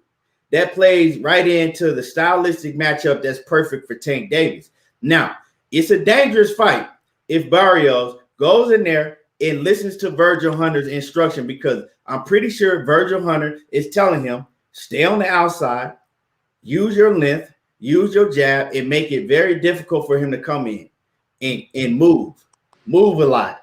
You know what I'm saying? A lot of lateral movement. Can Barrios fight like that? That's what I want to see. I want to see if Barrios, can he fight on the outside? Can he stay on the outside and use his lateral movement and, you know, use his stick and keep a jab in Tank Davis's face? It's easier said than done, but that's not his fighting style. So can he switch up his fighting style to accommodate, you know what I'm saying, him fighting Tank Davis? I don't know. So in one sense, it could be a dangerous fight. But in another sense, if we look at Mario Barrios for how he usually fights, well, it's a tailor-made fight for Tank Davis, everything besides the size advantage. Because I don't care who you are. If you got 5-6 inch size advantage on the man, and you know you that much bigger, that's tough in itself to overcome. You feel me? So I will keep it trail though. I don't think Lennon and Floyd is afraid as they trying to claim to be and all that shit. Because they came up with the fight. I knew Q was gonna point that shit out too, but you know you got to keep it real, bro. Them motherfuckers ain't no, oh, we're afraid, and y'all ass ain't no goddamn afraid. Cut that shit out, man. Nah, they the one that came. If they was afraid, right, they would have never brought that fight to Tank Davis' attention. But they try to flip it around, like we tried to tell Tank not to. You know, man, it's a tough fight. I don't know why he wanted to fight Barrios, but he wanted to do something great. Like, man, y'all came up with that shit. Y'all told him that's who he was fighting. I ain't gonna even lie. When I heard that shit in the first time, I'm like, all right, man, come on, man. It's good to sell a fight, but the motherfucker sold y'all ain't gotta go that far to get something on y'all niggas. Y'all niggas know damn well. Y'all ain't afraid no motherfucking Mario Barrios. Not at all. That's what I'm saying, man. But people gonna believe that. Most people believe that. Like, damn, you know. But it makes Tank Davis look better. It make your fighter look better when you do that. Like, you know. But I know what it is. You know what I'm saying? Because when they announced this fight, I was pissed off. So I got on the horn and I asked. You know what I'm saying? I asked, like, did Tank Davis call for this shit? Because at the time we was talking about all of the 135 pounders. Well, we was talking about everybody from 130 to 135, Tank Davis's next fight. Because it was some cats out there that he could have fought, you know. There was some hitters out there that he could have fought. But, you know, so now what I want to talk about, right, is they also trying to come out and make it like that Tank Davis is going to stay at 140 and dominate 140, right? Stay at 140 and dominate 140. And the thing is that if Tank Davis did decide, I'm going to let y'all know, I don't believe he's going to stay at 140. But if he did decide to stay at 140, could he dominate 140, right? Could Tank Davis beat a Regis Prograis? Could he beat a Josh Taylor or Jose Ramirez, right? Because I've even heard people talking about, oh, Tank Davis going to go for undisputed at 140. He won't want to. So all that shit is news. We know how boxing news is. Fuck it. Most of that shit is some bullshit. And I'm going to just be quick with it, right? I ain't even going to carry on about this shit. And it ain't hating on Tank Davis. I'm just keeping it 100. Tank Davis is not going to stay at 140 and fight no Regis Prograis, no Josh Taylor, or Jose Ramirez. Josh Taylor and Jose Ramirez is way too big for fucking Tank Davis, right? Regis Prograis is too dangerous for him. All of those guys that I just named, they're too dangerous. Now, if it wasn't no Regis Prograis, Josh Taylor, or Jose Ramirez, the rest of them dudes at 140, I'll favor Tank Davis over. But if you're talking about him fighting any of them three dudes, nah, it's too dangerous because why would he skip? Why would they have him, not Tank Davis, because Tank want to fight a lot of these dudes, but Leonard Ellaby and Floyd Mayweather, they say, nah, you're not doing that. You're gonna do this, you're gonna do that, and you're gonna do this, but you're not doing that. So he only can do what they tell him to do. So why would they put him? Y'all think about this before y'all run with these, run with Tank Davis gonna stay at 140 and dominate everybody. Terrell Cameron, if you saying nobody can fuck with Tank Davis at 130, 135, 140, or 147, you got to be smoking some shit that I don't want to be smoking. Straight up and down. If you really think that in your heart, you smoking some shit that I don't want to be smoking. Straight up. But anyway, why would they put Tank Davis, right, in danger like that when they weren't willing to put him in danger against other guys at 130 and 135? And I'm not saying Tank Davis wasn't willing to get in the ring with them dudes. They weren't willing to put him in the ring with them dudes. And that ain't no fucking story. That ain't no shit that I'm just saying. That is a fact. So y'all think that they gonna fucking skip 130 and go to 140 and put him in with the toughest opposition up there? No. But if Tank Davis dominates Mario Barrios, looks spectacular against him, could he decide to stay at 140? Yeah, he could. But then what does he do at 140? Right? Does he stay at 140 and try to make a fight with Teofimo Lopez? Well, right, Leonard Ellaby basically said that Tank Davis wasn't going to fight Teofimo Lopez next. You can read the article. He said, I know who we ain't fighting next week. And because they asked him about Teofimo Lopez, and he said no. I don't know why, because Tank Davis's trainer has stated clearly that he wants to fight Teofimo Lopez. Why Leonard Ellaby is saying no, I don't know. They stay on some bullshit when it comes to Tank Davis. But like I said, if he does decide to stay at 140, who do you see him fighting? Because I don't see him fighting Regis Prograis. Regis Prograis has talked about that he wants to fight him. I don't see him fighting Regis Prograis. I just don't, because it's too dangerous of a fight. Now, their styles, that Regis Prograis style is a great stylistic matchup for Tank Davis, because Regis like to bang inside and Tank Davis like to bang inside. That would be a great fight. It wouldn't be no easy fight for Tank Davis. It wouldn't be no easy fight for Regis Prograis, right? That's a fight that either guy could win. Now, I would give the edge to Regis Prograis because of his size. His size and Regis Prograis is a much better fighter than Mario Barrios, right? But that'll be a hell of a fight, stylistic matchup, fan-friendly fight. They both gonna go at it. Ain't nobody gonna fucking back down. But like I said, Leonard Ellaby and Floyd Mayweather, they not finna put him in there with nobody like that. They not finna do it. They don't even want to put Adrian Brunner in there with Regis Prograis. So that ain't, I don't see that happening. So what does Tank Davis do? If Leonard Ellaby saying that he not fighting Teofimo Lopez, what does he do next? Does he stay and do they finally get a mega fight done with Ryan Garcia? If I think this is the fight that's gonna happen. If Ryan Garcia goes out there and beats who he fighting? Who's Ryan Garcia fighting? Rolly Ramirez. That's it. Look, check this out. If Ryan Garcia fight Rolly Ramirez, which is a TMT fighter, right? If he beats Rolly, that's gonna set up that fight between Ryan Garcia and Tank Davis gonna be even bigger at that time, because now Ryan Garcia already beat one of your stablemates, right? Now Tank Davis and Ryan Garcia make a mega fight happen. That's what's gonna happen next. I don't see him staying at 140 because it's too many heavy hitters up there. Especially if Josh Taylor and Jose Ramirez decide that they don't want to move down. I don't see that. But yeah, that what you think about that, Money? What you think gonna happen? I think if Tank want to stay at 140, he can compete with all their ass. I seen what Josh Taylor just did. Salute to Josh Taylor become the undisputed champion. I think Tank can beat them all. You know what I mean? I think he can beat them all, just me. But looking at the overall landscape, I don't think they'll be afraid to put him in there with them dudes. It just gonna come down to do they ass want to do it or not.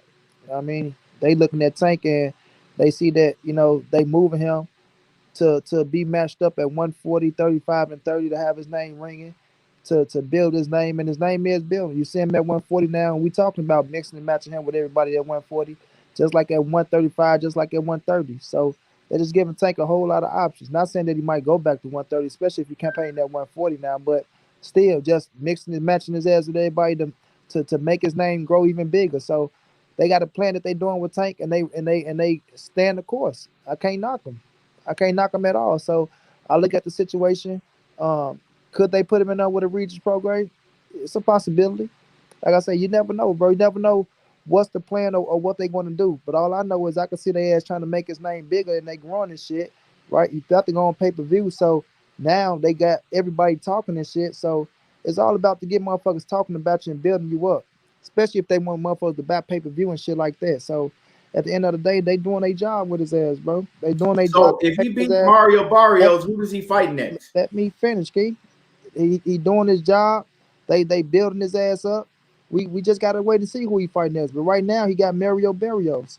We can't just say who he fight next. We don't know. Who do they fight next? It ain't just Tank. No, I'm saying who would you like to see him fight next if he beat Mario Barrios At 140, or you just saying in general? in general? If he get past Barrios, I like to see him fight Ryan Garcia. I like the Ryan Garcia fight. I think Tio and Devin, they gonna try to run their course. I still want to see Tank and Ryan Garcia. I wanted that fight. I wish that fight was happening now because that's the fight I wanted to see. I ain't want to see Tank and Barrios. I didn't see Tank and Barrios happening. But now that it's here, I respect it and understand it. But I still want to see him and Ryan. Ryan just came out saying he wants Gervonta Davis next, right? I didn't even know that the motherfucker was fighting who you just said. I didn't even know Ryan Garcia was fighting him. I ain't even know that shit was signed, sealed, and delivered. They fighting Rolly Ramirez. Yeah, Rolly Ramirez let us. I didn't even know that fight was. I didn't even know he had that motherfucking fight. So I want to see him fight Ryan. That's the fight I want next for Tank. You know what I'm saying? But at 140, we're just if he decided to stay at 140, because I'm with you. I don't know if he gonna stay at 140 or not after Barrios. Could be a possibility. Test the water, see how you feel up there and shit, just to bring you back down to 35, and where it can be, oh well, I just fought with this much weight on me. Now I can go down to 35. I know I can be a little stronger. It can be some of that shit. But if he was to stay at 140, you just have to move accordingly. You gotta get acclimated to the weight. You gotta move accordingly. And Tank he's the star. He's the name. You know what I'm saying? Like, he's just not up there to be up there. Of course he up there. You see Josh Taylor talking about him. You see he talking about Regis Prograis talking about him. So wherever Tank go, man, Tank go be there to fight whomever the biggest motherfucking name at the division is. And that's what they building them up to be. And they doing their job with it. You know what I'm saying? Whether they put his ass in the ring with him or not. You know what I'm saying? So of course they gonna be smart though. They gonna be smart. So it's just gonna have to wait and see, bro. You know what I'm saying? Right now, he got Barrios in front of him to get his ass out the way. But like you say, those three names that you mentioned, the motherfuckers are dangerous.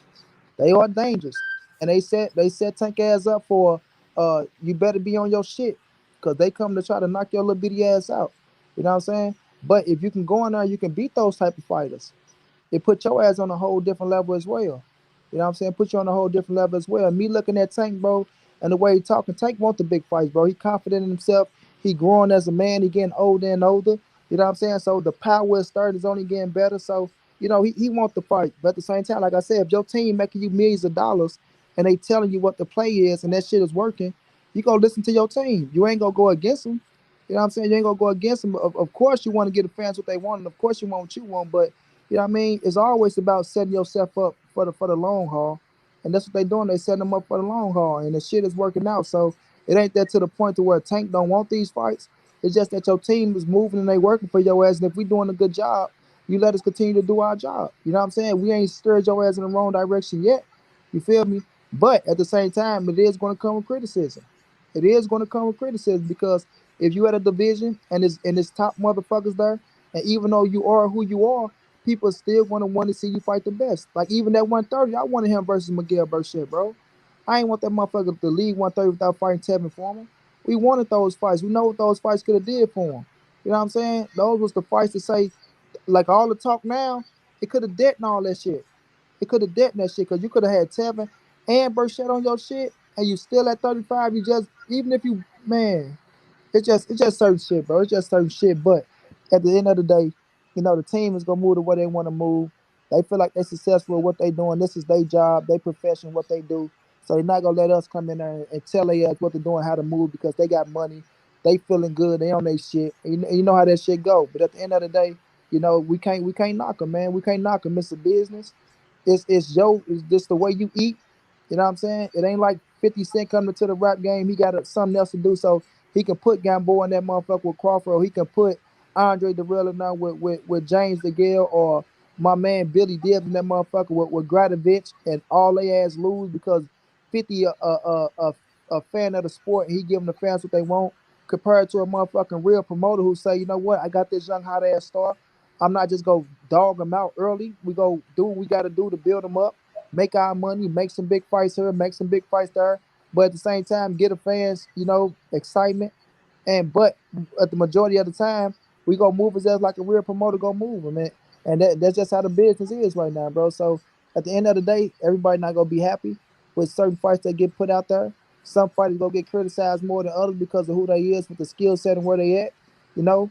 But it's a business at the end of the day, bro. And motherfuckers trying to feed their family and fill up their coffers at the same time.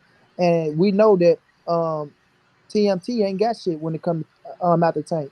To be real with it, shit, they ain't got no motherfucker else really with that star level. They got a few good fighters over there, but nothing on the Gervonta Davis level to put on pay-per-view or to keep their ass afloat. So they gonna move tank correctly in the right way to keep their ass afloat and keep their name blowing. Floyd can talk all the shit about, oh, I got the PBC fighters as well, and me and Al, we do this, we do that. But under TMT, under Mayweather promotion, you got one fight under that motherfucker, and that's Gervonta Tank Davis. You know what I'm saying? So they gonna move smart in the Corleys to where they can, make their money and keep their name relevant as well. So we understand what the game is, bro. We know what the fuck going on. So we'll just see in the future though. But Tank, he will be in the big fights. He ain't afraid to fight nobody, So at the end of the day, like I say, you go listen to his team.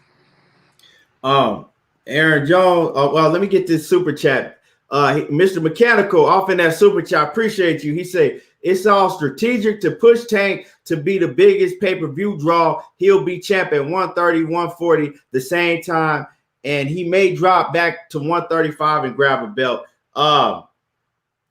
Now, my thing is I'm a fight. I'm a fan of boxing, right? I'm a fan of boxing, the sport boxing, right? Before I'm a fighter, a fan of a boxer, I'm a fan of the sport of boxing. Now, all of that strategic and well, you just got to sit back and while we move him and move around and do all of that shit, I don't give a fuck about none of that shit. Now, my man, Aaron Jones says Ryan Garcia is the next. He said he's from Baltimore, and he said that they're reporting in Baltimore that Ryan Garcia is the next opponent after they get fans back to full capacity. I like that fight. I like Ryan Garcia, you know what I'm saying, and Tank Davis. That's a good fight. Both of them, they still got shit to prove to me. Ryan Garcia got shit to prove. Tank Davis got shit to prove because they named one of them fought the top competition in none of their weight divisions, whether you want to go 130, 135, 140. So that's just what it is. So all of that strategic, we moving him and we doing that. That's cool. The man is 20, damn near 27 years old now. He had a long enough time for you to move him strategically and to make him whatever the fuck you want to make him. Now I want to see him fight the best fighters. I don't have a problem with the Ryan Garcia fight. That's a good fight. Cool. Let him fight Ryan Garcia. And then after that, hey, Batman said, I'm gonna drop you the link. I'm gonna let you cook, but we ain't gonna be on here for too long. I'm gonna let you cook, and then we're gonna wrap it up, Batman.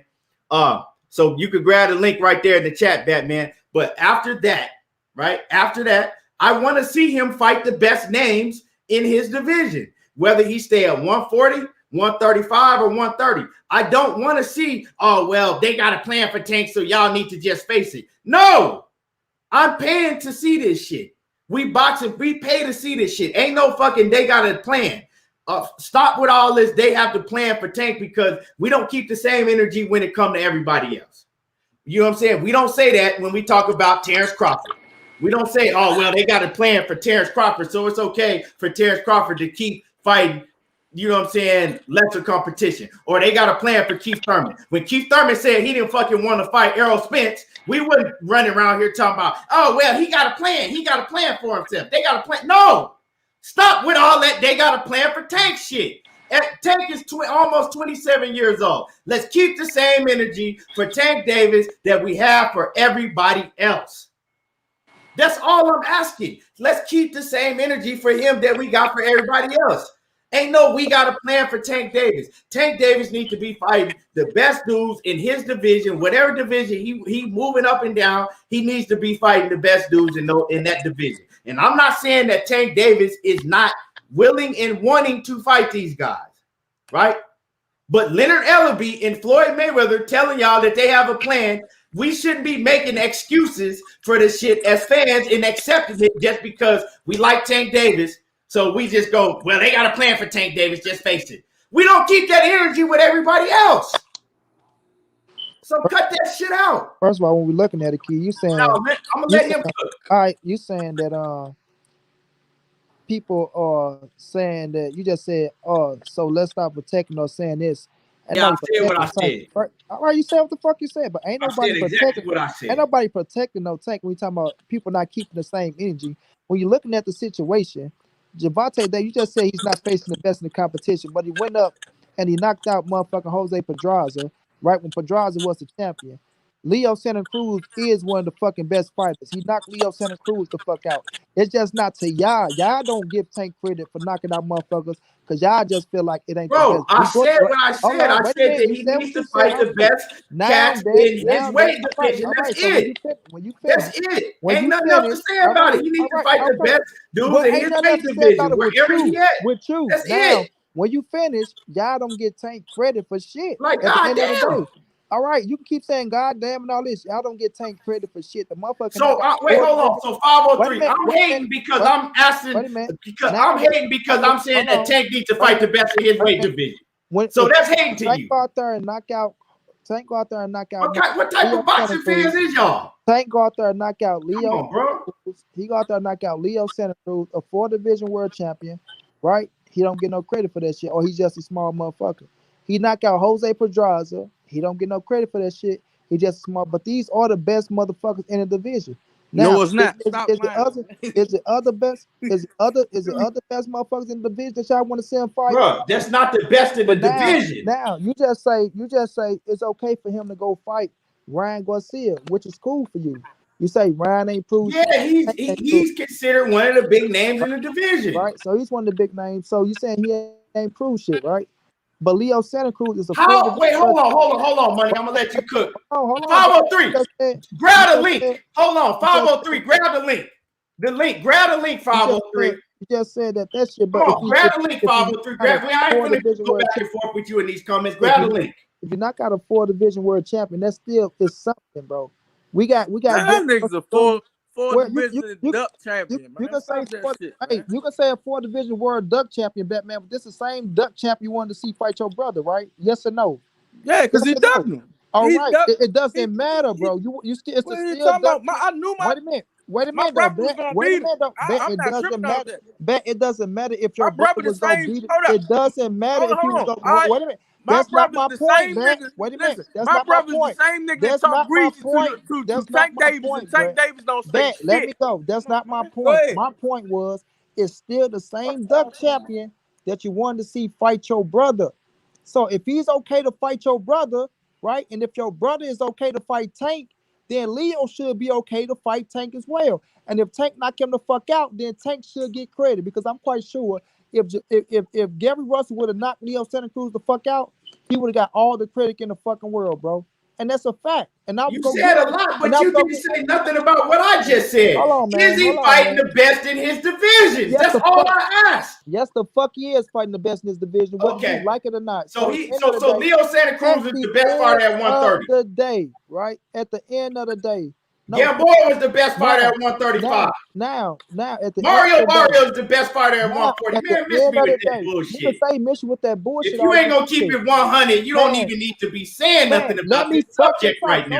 Because you're not keeping it 100. You gonna sit here and tell me that Tank Davis is fighting the best in the division. All the way around the board, talking about not keeping it 100. You got me real. He ain't around the board. Just because your motherfucking feelings is touching it, you don't like who not. You talking about some bullshit right now. It doesn't matter. You got mad because I said that Tank needs to fight the best fighter in the division. That's it. It doesn't matter if you don't like who the fuck he fighting. That's on you. That's it. That's on you. You can't get pissed off because other motherfuckers. Ain't nothing else to it. Fight the best fighters in your division. You've been in the division long enough. You old enough. Fight the best fighters in your division. It doesn't matter. It doesn't matter who the fuck you fight because it's like niggas. Yeah, because you're a Tank Davis fan. It doesn't matter about being a Tank fan. That's why it don't matter to you who he fights. Man, get the fuck out of here! Don't tell me I'm not a boxing fan. That's why it don't matter to you who he fights. At the end of the day, nigga, like I said, when he go out there and he knock a motherfucker out, you niggas still ain't gonna give him credit. It doesn't matter. You just sit up here and say you okay with him fighting Ryan Garcia,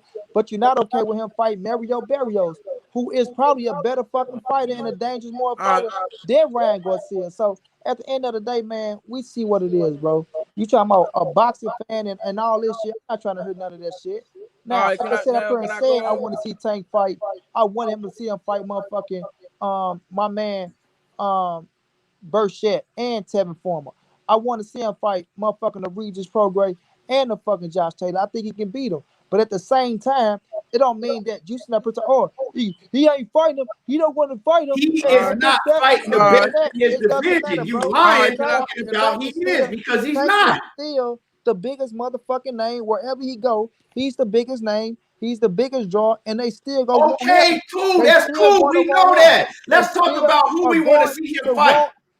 So you sit up here just making it like, oh, you know, you don't want to fight him. A lot of these motherfuckers ain't doing the same shit Tank doing.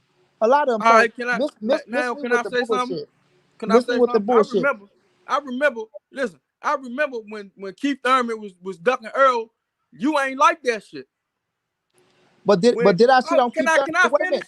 But wait a minute, did I shit on Keith Thurman? Did I shit on Keith Thurman when he went to fought Sean Porter or when he fought Danny Garcia? Can I finish? Can I finish? All right. When Keith Thurman was ducking Earl, everybody was on Keith head. But now that Tank Davis is being this, he's an interim champion. He's fighting all interim. That regular championship shit, that's an interim belt. So, all right, he's fighting all interim champions. He ain't fighting no tough fight at 130, no tough fight at 135. He's about to fight Mario Barrios. He's been a champion since he was, since he out 22, 23. He's been a champion since then. How old is he now? He almost 27 now. He almost 27. So when is he going to fight a real fighter? I mean, at that weight division. When he's going to fight another champion? When he's going to unify a belt? Santa Cruz ain't a real champion, bet. Santa Cruz moved up to 130, got a belt from the third motherfucker, a vacant title. Is he not a real champion, bet? He wasn't no true champion at 130. He wasn't. He go up to fight what's his name? Gamboa for interim championship. Move back down to fight Leo Santa Cruz. When is he gonna get a belt at one of these weight classes and challenge the real champions? Mario Barrios is not a real champion. I look at the WBA regular as a real scrap to me. How? You paying money? You paying the sanction fee? I mean, get the fuck out of here. Wait a minute. Hold on. No money. I'm still talking. I let you talk. But hold on, don't tell me. I let you talk, sir.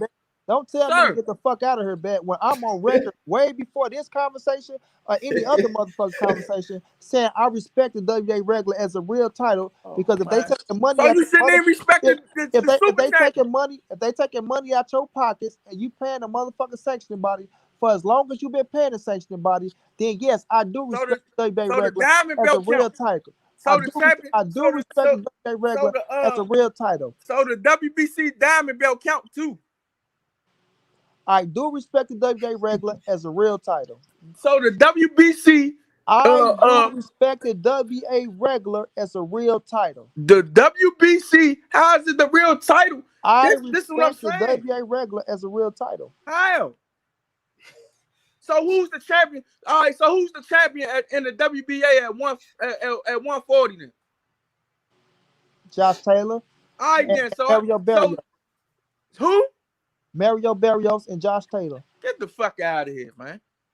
I mean, when you got it's two champions. Wait a minute. So you telling me it's two champions in the same weight division at the same time? Watch this. In the same sanction about it. When you go and check, right, to see who's the world champions, right? They show all the world champions. Then who they show? The WBA regular and whoever holding the WBA regular. I don't see them showing no motherfucker holding no WBA diamonds, right? No IBOs and none of that. I see the WBA regular. Everybody in that division and whatever division it is, whomever hold that WBA regular get recognized. Am I right or am I wrong? Am I right or am I wrong, bro? Whoever in whatever division, from the motherfucking strong weight division all the way up to the heavyweight division, whoever is holding the WBA regular title is getting recognized. Am I right or am I wrong? When he go stay on his square, even when he knows it's some pure bullshit he talking about. Don't tell me nothing no pure bullshit. So that means I can't do nothing but laugh, man. I don't give a fuck about you laughing. So you should respect the WBC franchise champion. No, I don't. No, I don't. No, I don't respect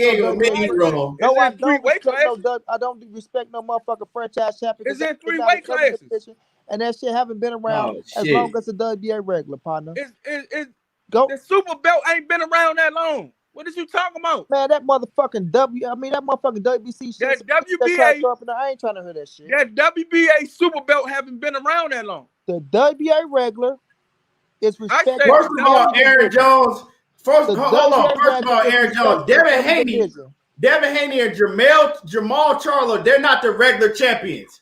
They have the real They don't have no WBC. It's no such thing as WBC regular. So yeah, you shouldn't even type that in there. Man, that's what Aaron Jones, you can dust yourself off and try again, homie. The WBC saying if the WBA can do it, we can do it. The fuck? If y'all gonna respect that shit over there, you gotta respect that shit over here. All right, so if I got the belt, so if I got the WBA regular belt and I got the other 3 belts, I'm the am I the undisputed champion?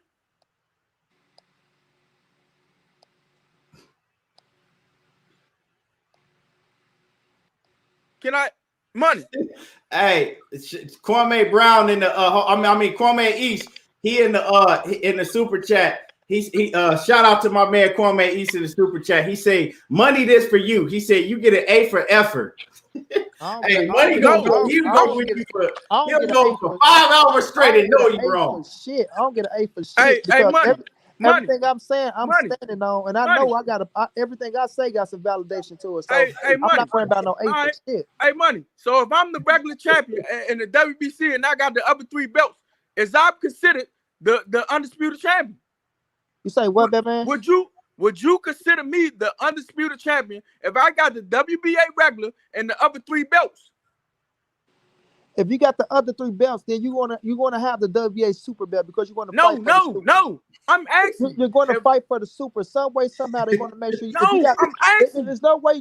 If you got, there's no way you're going to. Can you answer my question? There's no way you're going to have the regular. It's a yes or no all question. The other 3 belts without having the super title. It's a yes or no question. There's no way you're going to have all the other 3 belts and not have the super title. No, this is a yes or no question. This is not an analyze the question. No way. There's no if I got the WBA regular. It's no way you're going to have all the If other I three fight, belts and not if have I the fight the WBA super. if I fight the WBA regular champion, and It's I go no fight, way and I you're go going fight, to have and the I go fight look, for the there's WBC no way you're championship, going to have and I all go the fight other for three the belts and not have IBF the super. and get the WBO, as I'm considered a undisputed champion. There's no way you're going to have the WBC. I'm the asking you. There's It's no a yes way. or no There's no question. way you're going to have the Yes, WBC, listen, the listen. WBO, All right, and the yes or IBF, no? and not have the WBA super Yes, title. There's no yes or way. no? There's Yes no or no? way. If I have the There's other no three belts way. and I got the WBC regular championship, There's as no I'm considered, way could you're I gonna consider have myself? Could I the consider other three myself a straps unified without having champion, the WB. an There's no way you're undisputed going to have champion? it. There's no way that you're going to have the WBC, the IBF, and the WBO without having the WBA super. There's no way that's going to happen. There's no way. So when Tank Davis had the regular belt, right? You know he was number one in the WBC. When he had the regular belt, he was still ranked in upper Wichcom. So I'm just trying to Let me get this super chat real quick. J.A. Dixon said Gary's first title shot was for a vacant belt. But see, this is the thing. This don't have nothing to do with Gary right here. We're not talking about Gary right now. Listen, he didn't win it, and he went and knocked out the champion who knocked out the other champion. So what the fuck is you saying? My whole thing is that. No. So what the fuck? No, one he right again. So what the fuck is you saying? He went to knock out the champion who was holding the belt. Yeah, he ain't do what Tank Davis did. They got the regular belt and they shot him up for to be the super champion. He didn't do that. So what the fuck is you saying? Now, let me ask you something, 503, because my man 503, every time I say something about Tank, I'm hating on Tank. Now, how am I hating on, and I'm talking to both of y'all niggas, you and Money. You ain't how talking am I shit to me. You ain't talking shit to me because first of all, Hey, you just hold said on. he ain't fighting the best. You can't even Let me finish. You can't even give him credit for knocking out a real champion. Let me finish. Leo Let me Cruz. finish. So that's why I look like Hey, let me finish, Money, because I let y'all sit here and talk. Well, that's why I look like hate coming. Not no real. Because you can't give a nigga credit for knocking Let out me Leo finish. Santa Cruz. Leo Santa finish. Cruz is not a real 130 champion. Hold on. It's Hold hate, on. Let me say what I'm gonna say though. Let me say what I was gonna say. All right, right. Yeah, man. All I want to get in this thing too, but go ahead, bro. Yeah, I got you. No, I'm gonna say what I gotta say. Wait, all I said is that, right? I said Tank is almost 27 years old now. I said all of that talking about, they got a plan for Tank, and it's cool. Tank can fight anybody because they got a plan. I said that's not an excuse no more. Tank, right? From now on, I want to see Tank Davis fight the best in his weight division, whether it's 140, 135, or 130. I want to see him fight the best in his weight division. That's all I said. It should be nothing wrong with me saying, or for a fan to want to see another fighter fight the best. That is not me hating on Tank Davis. If I'm saying that all I want from him from now on, I don't give a fuck about Leonard Ellaby and Floyd Mayweather coming out talking about how much of a plan that they have. Okay, I watched Tank's plan since he was fucking 22 years old up until now. He almost 27 now, right? I don't need to see no more plan for Tank. Only plan I want to see is him fight whoever the best fighters in his weight division, whoever the top 3 fighters in his weight division, whatever weight division that he in, whether it's 140, whether it's 130 or 135, he needs to be fighting the best in his weight division. Just like Errol Spence is, just like a lot of other motherfuckers is Deontay Wilder fighting him. He needs to be fighting the best. If you telling me that Tank Davis is, Tank Davis is a star. Tank Davis don't need nobody. Everybody need Tank, right? If you telling me that he a star and he this and that, which I think Tank Davis is a hell of a fighter. He is a star, but now he needs to prove how big of a star he is by fighting the best in his weight division. So just because y'all in love with Tank, y'all should be moving the goalposts and saying it don't matter who Tank fight. He fighting the best, because no, he's not. He's not fighting the best in his weight division. If you sit here and say that he's fighting the best in his weight division, it's a lie. If anybody agree with that shit, they tell him the fucking lie. No, not. nigga, you That's just all I Okay, hold on, nigga, you money. just Let me hating talk, on bro. the asked Money, let part me of the talk. best. Let me talk That's it. real quick, money, because I'm on the clock, bro, and I got to get back in the job in a That's few. it. I ain't Ain't gonna be nothing too wrong with long. that.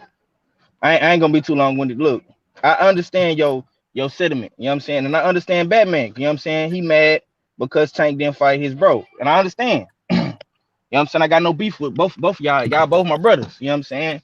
Money, my brother too. But Keon, you feeling you got a strong point, but you failing to mention all the facts about these divisions. 140 just went for undisputed, right? Josh Taylor is the man. If Josh Taylor come back and fight at 140, bro, he got to fight Jack Catterall, right?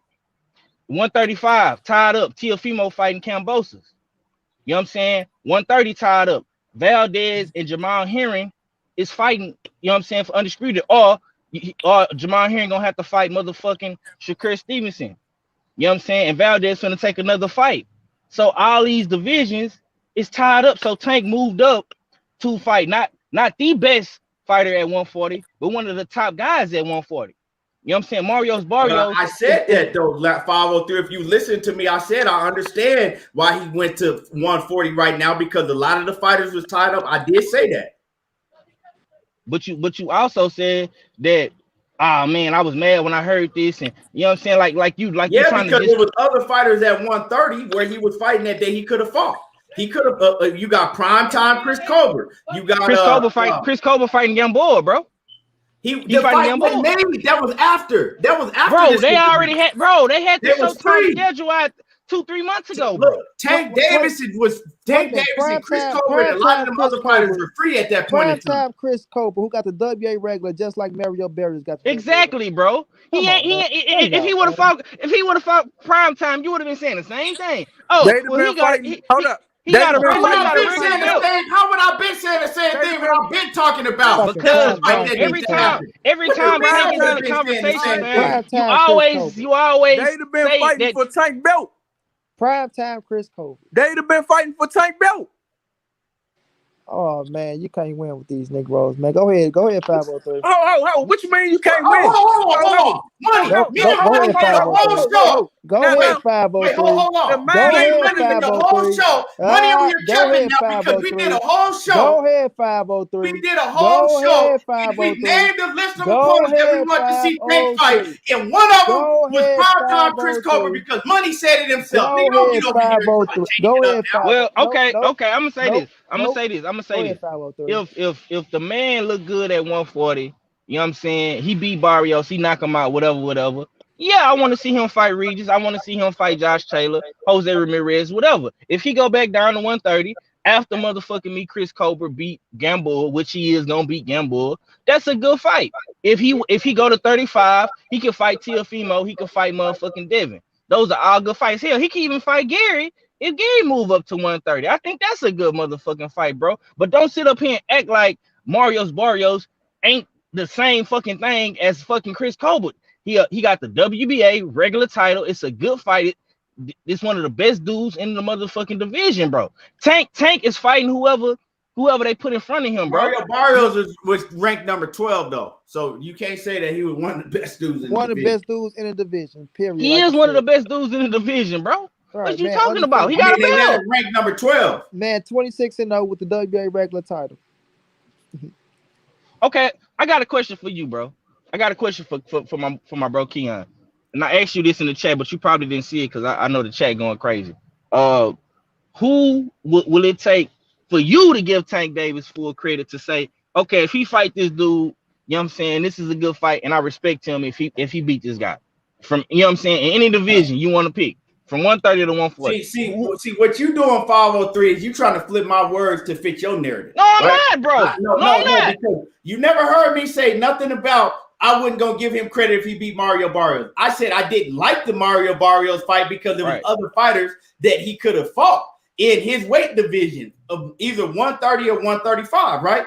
But I said that Mario Barrios could be a difficult fight. So I said after this, right? You ain't listen to what I'm saying. I'm listening to you. I've been listening to you for an hour, bro. After this, he needs to fight the best in his weight division, whatever weight division he decides to stay at. He needs to be fighting the best fighter. That's it. That's all I said. Okay, who What's are the who problem are with those that? guys? Who you saying a whole bunch of you like you said about money. You saying something, but you saying a bunch of nothing, bro. Who are those guys? Who are they? So when Keon go live on his Everything Boxing and Sports, you can say, okay, well, Tank fighting this dude. That's a good fight. Who is that guy? I just told you. Regis Prograde, Jose, he just lost, but he's still the top 5 of 140. If he it depends on where he stay at. If he stay at 140, he should be fighting Josh Taylor, Regis Prograde, or Jose Ramirez. If he at 135, he should be fighting Devin Haney, Lomachenko, or fucking Devin Haney, Teofimo Lopez, or Tio. If he go Ryan Garcia, I'll take Ryan Garcia too. All right, Ryan. But Ryan bluffed that, so you can't really fault Tank for that. Yeah, no, but I'm just saying if he decide to, if he go back to 135, you give him credit for beating Ryan Garcia. What you say? I say if he go back down to 135 and he fight Ryan, you'll give him credit if he beat Ryan. Why wouldn't I give him credit? Because you be hating on Tank, bro. Tell me how I hate on Tank. Because, bro, hold on. I'm gonna let Batman tell me go. What I said to hate on Tank. I'm finna get off here because I gotta go back to the job. Tell me what I said to hate on Tank. You hate on you. Tell me what I said that hate on Tank. Hold on, Bat. I got you. I'm finna get off. I want you to tell me exactly what I said that for you to come on here all the time talking about I'm hating on Tank. What did I say to hate on Tank? Bro, you discredit Tank and what did I say to hate on Tank? Bro, let the man talk. Damn. I'm trying to hear let me talk, family. Let me talk. All right, go you know what I'm saying? You discredited him by saying, oh, and when we was on your live stream a couple months ago when he fought Leo Santa Cruz, you say, oh man, Tank keep fighting these little dudes, man. Leo is a little dude, man. That's how Tank like to do. 118? But was he did he come from 118? Come on, man. He came from the same division as Gary Russell did, bro. 126. Did Leo Santa Cruz come from 118? Lord, he started at 118, bro. He started at 118, moved from 122, went to 126, and he won the belt at 130. You discredited Tank for that. You was just saying Who did he beat at 130? Who did he beat at 130 to win the belt? Pedraza. I'm asking. No. Jose Pedraza. Nigga, Leo Santa Cruz ain't beat no goddamn Jose Pedraza. Let 503 Lion talk, nigga. Well, who he beat? Who did Leo Santa Cruz beat? It doesn't matter. He's still I'm talking to 503. He beat Carl Frampton, bro. He beat Carl Frampton. He ain't got to beat nobody. And he got the belt at 130 for the belt. He ain't got to beat nobody. Who did Leo nobody, Santa Cruz beat at 130 for the belt?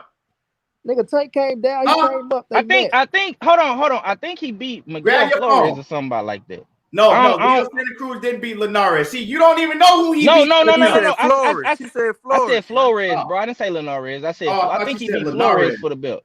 I'm not for sure, bro. You know what I'm saying? Yeah, but you discredit. But hold on. You discredit. Leo Santa Cruz wasn't the real 30-pound champion. You discredited Tank for that fight. Now you discrediting Tank for fighting Barrios at 140. You saying, oh man, you saying, I never said nothing about him fighting Barrios. He ain't no top guy. He ranked number 12, but the man got the Reggie belt, just like Chris Colbert, bro. Nothing about Barrios, but I said Barrios wasn't the best at 140 pounds. Y'all wanted Gary and Tank at 130 though. All right, can I go now? They wanted Tank and Gary at 130. But Leo and Tank. Can I go? Because Gary Russell was better than Leo. That's why Leo Santa Cruz dumped him for years. Gary was the best 126 pounds. Listen. Oh my God. Gary Russell. Now I understand why Batman feels some type of way. Because Tank should have fought. Oh my God. I give you that. I give you that. Leo Santa Cruz dumped him for years. Listen, it does. That's a fact. That's a fact. I let y'all get y'all's own. Still a little nigga though, right? Gary Russell came in the game at 126. Tank Davis came in the game at 126. His first fight was 126. All right, now listen to this. Gary Russell was the best 126 pounder other than Leo Santa Cruz, right? Right or wrong? Who was the number one 126 pounder? Gary Russell. I don't care about that. I don't care about that rankings. That rankings, cuz Gary Russell ain't number one because don't nobody want to fight him. Who's the top, bro? Gary Russell was Who not was the number top- one who was because the Leo top one? Santa Cruz ain't giving him a Who chance was to the fight him. top 126 pounder? Valdez ain't giving him a shot to fight him. Who was the top 126 Name all pounder? the champions. Josh Who was Swanson, the top? Lee Salisbury ain't want to fight him. Who was the All right, top cool. 126 pounder, bro? Man, Gary Russell was the best 126 Who was pounder. the top 126 pounder, bet? Gary Russell was the best 126 pounder. 126 All right. pounder, bro. Man, you the guy that's saying the WBA is considered a world championship, man. WBA regular. Yeah. Come on, man. I've been saying I'm continuing to say it, bro. Gary Russell was the best 126 pounder. When Gary Leo Russell Santa pushed Cruz up, was the top 126 pounder. when Gary Russell pushed up on Leo fucking, Santa Cruz was Tank the top Davis, 126 pounder. Gary Russell wasn't Man, even can moving I- his can I goddamn finish? career. He Dog, wasn't I even don't moving even his damn cut you career off. because of Dog, fucking why Leo you Santa even- Cruz, bro. Stop Dog, it, man. Dog, Stop I don't it, bro. even cut you off like this, dog. When you talking, dog. Damn, dog. I don't even do that to you when you getting your point across. I just shut up and listen.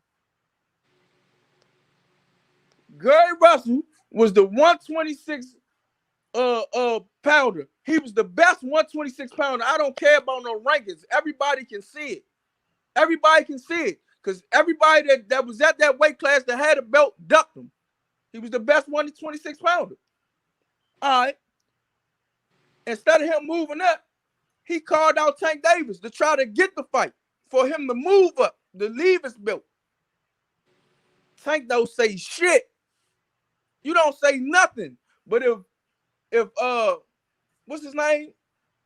Teofimo say something to you on Twitter or put something out there, you quick to shoot something back.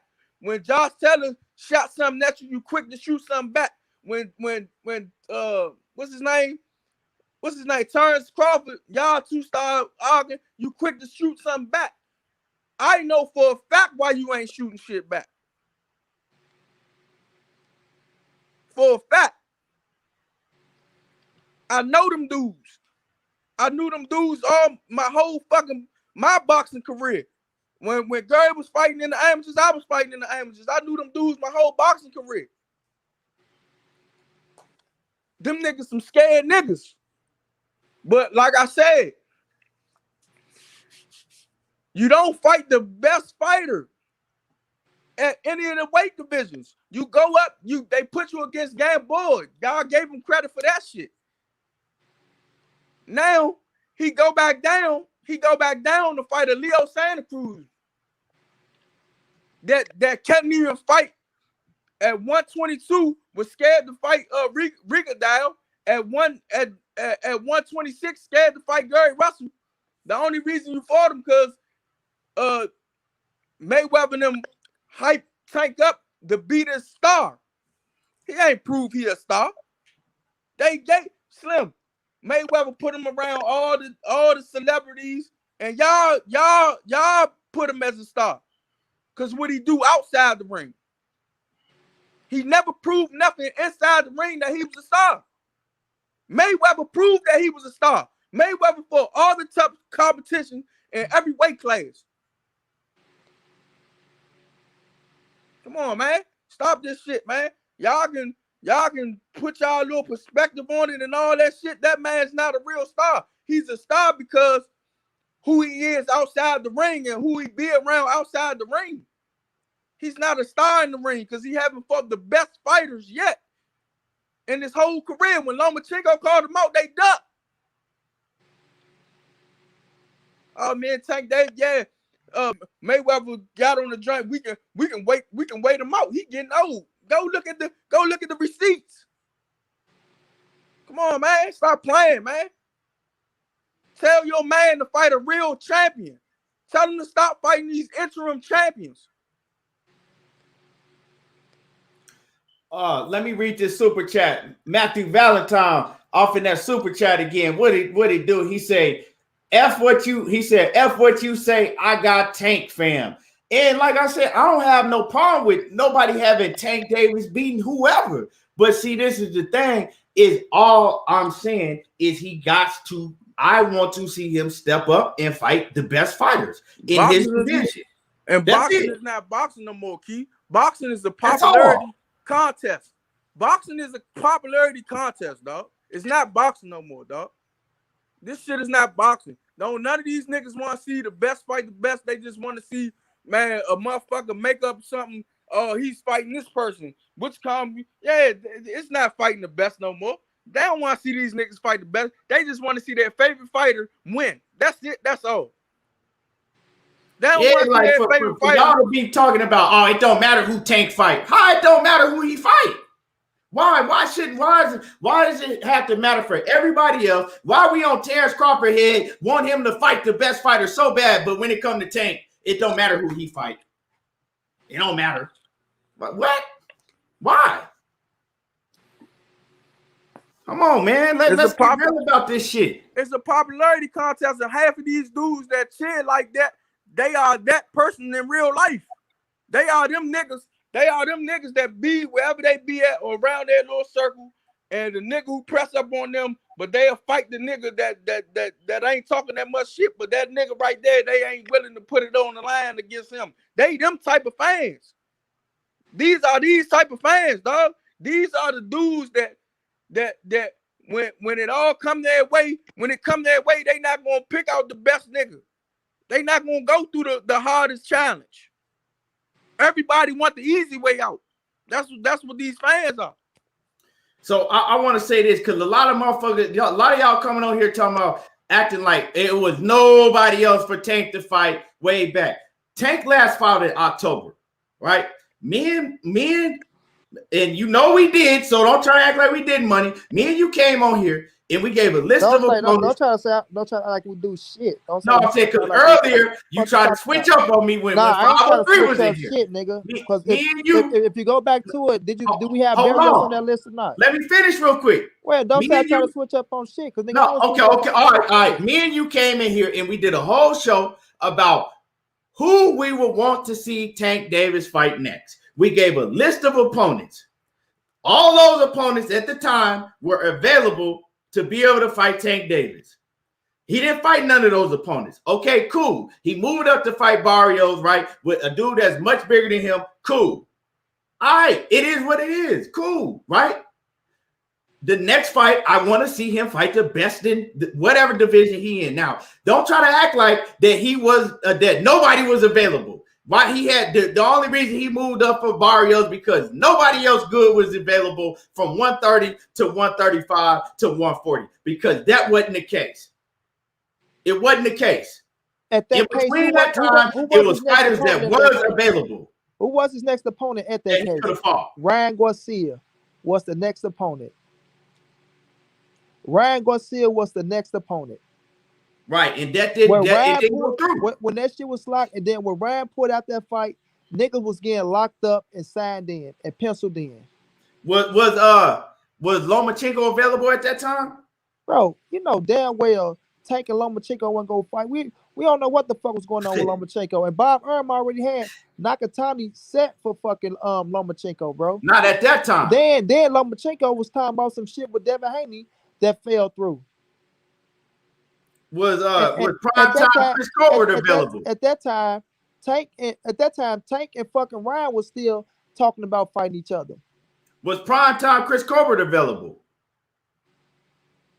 They weren't gonna put prime time in over no damn Tank, man. Why not? They both fight on Showtime. They weren't putting no damn prime time in over. That's a hell of a fight.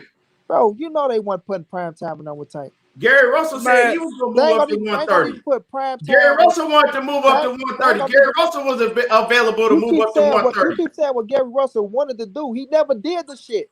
No, we not moving. He wanted to. Fight him. And I told you. Listen, hold up. No, I told you we not moving. We not moving until one of the champions. Let me answer this man. Because you just told me to shut the fuck up, and I shut the fuck up. You talking about well, Gary Russell wanted to do this and Gary Russell wanted to do that. Okay, Gary said he was going up to face motherfucking Burchett. Right? I'm going up. I'm going to face Burchett. Once I get that belt, shouty, you going to have to see me. I didn't see Gary go to no fucking 130. I seen Leo go to 130 and have a fight, but guess what? It don't matter if Leo went up. Why? Because Leo was running and Leo didn't fight no motherfucker. But Tank go fight Leo, right? The motherfucker that was the top dog at 126, and he still ain't do shit. So which one is it? All right, now let me answer that. Let me answer that. We put in the paperwork to go see Burt Chet, but the Valdez fight, Top Rank try to say they already put in the Valdez fight. Bam. Then Gary Russell come out and say that any other champions give me the which kind, I will leave my belt. If they give me the shot, I will leave my belt. Why I leave my belt? And that's the only bargaining chip I got to get a fight, period.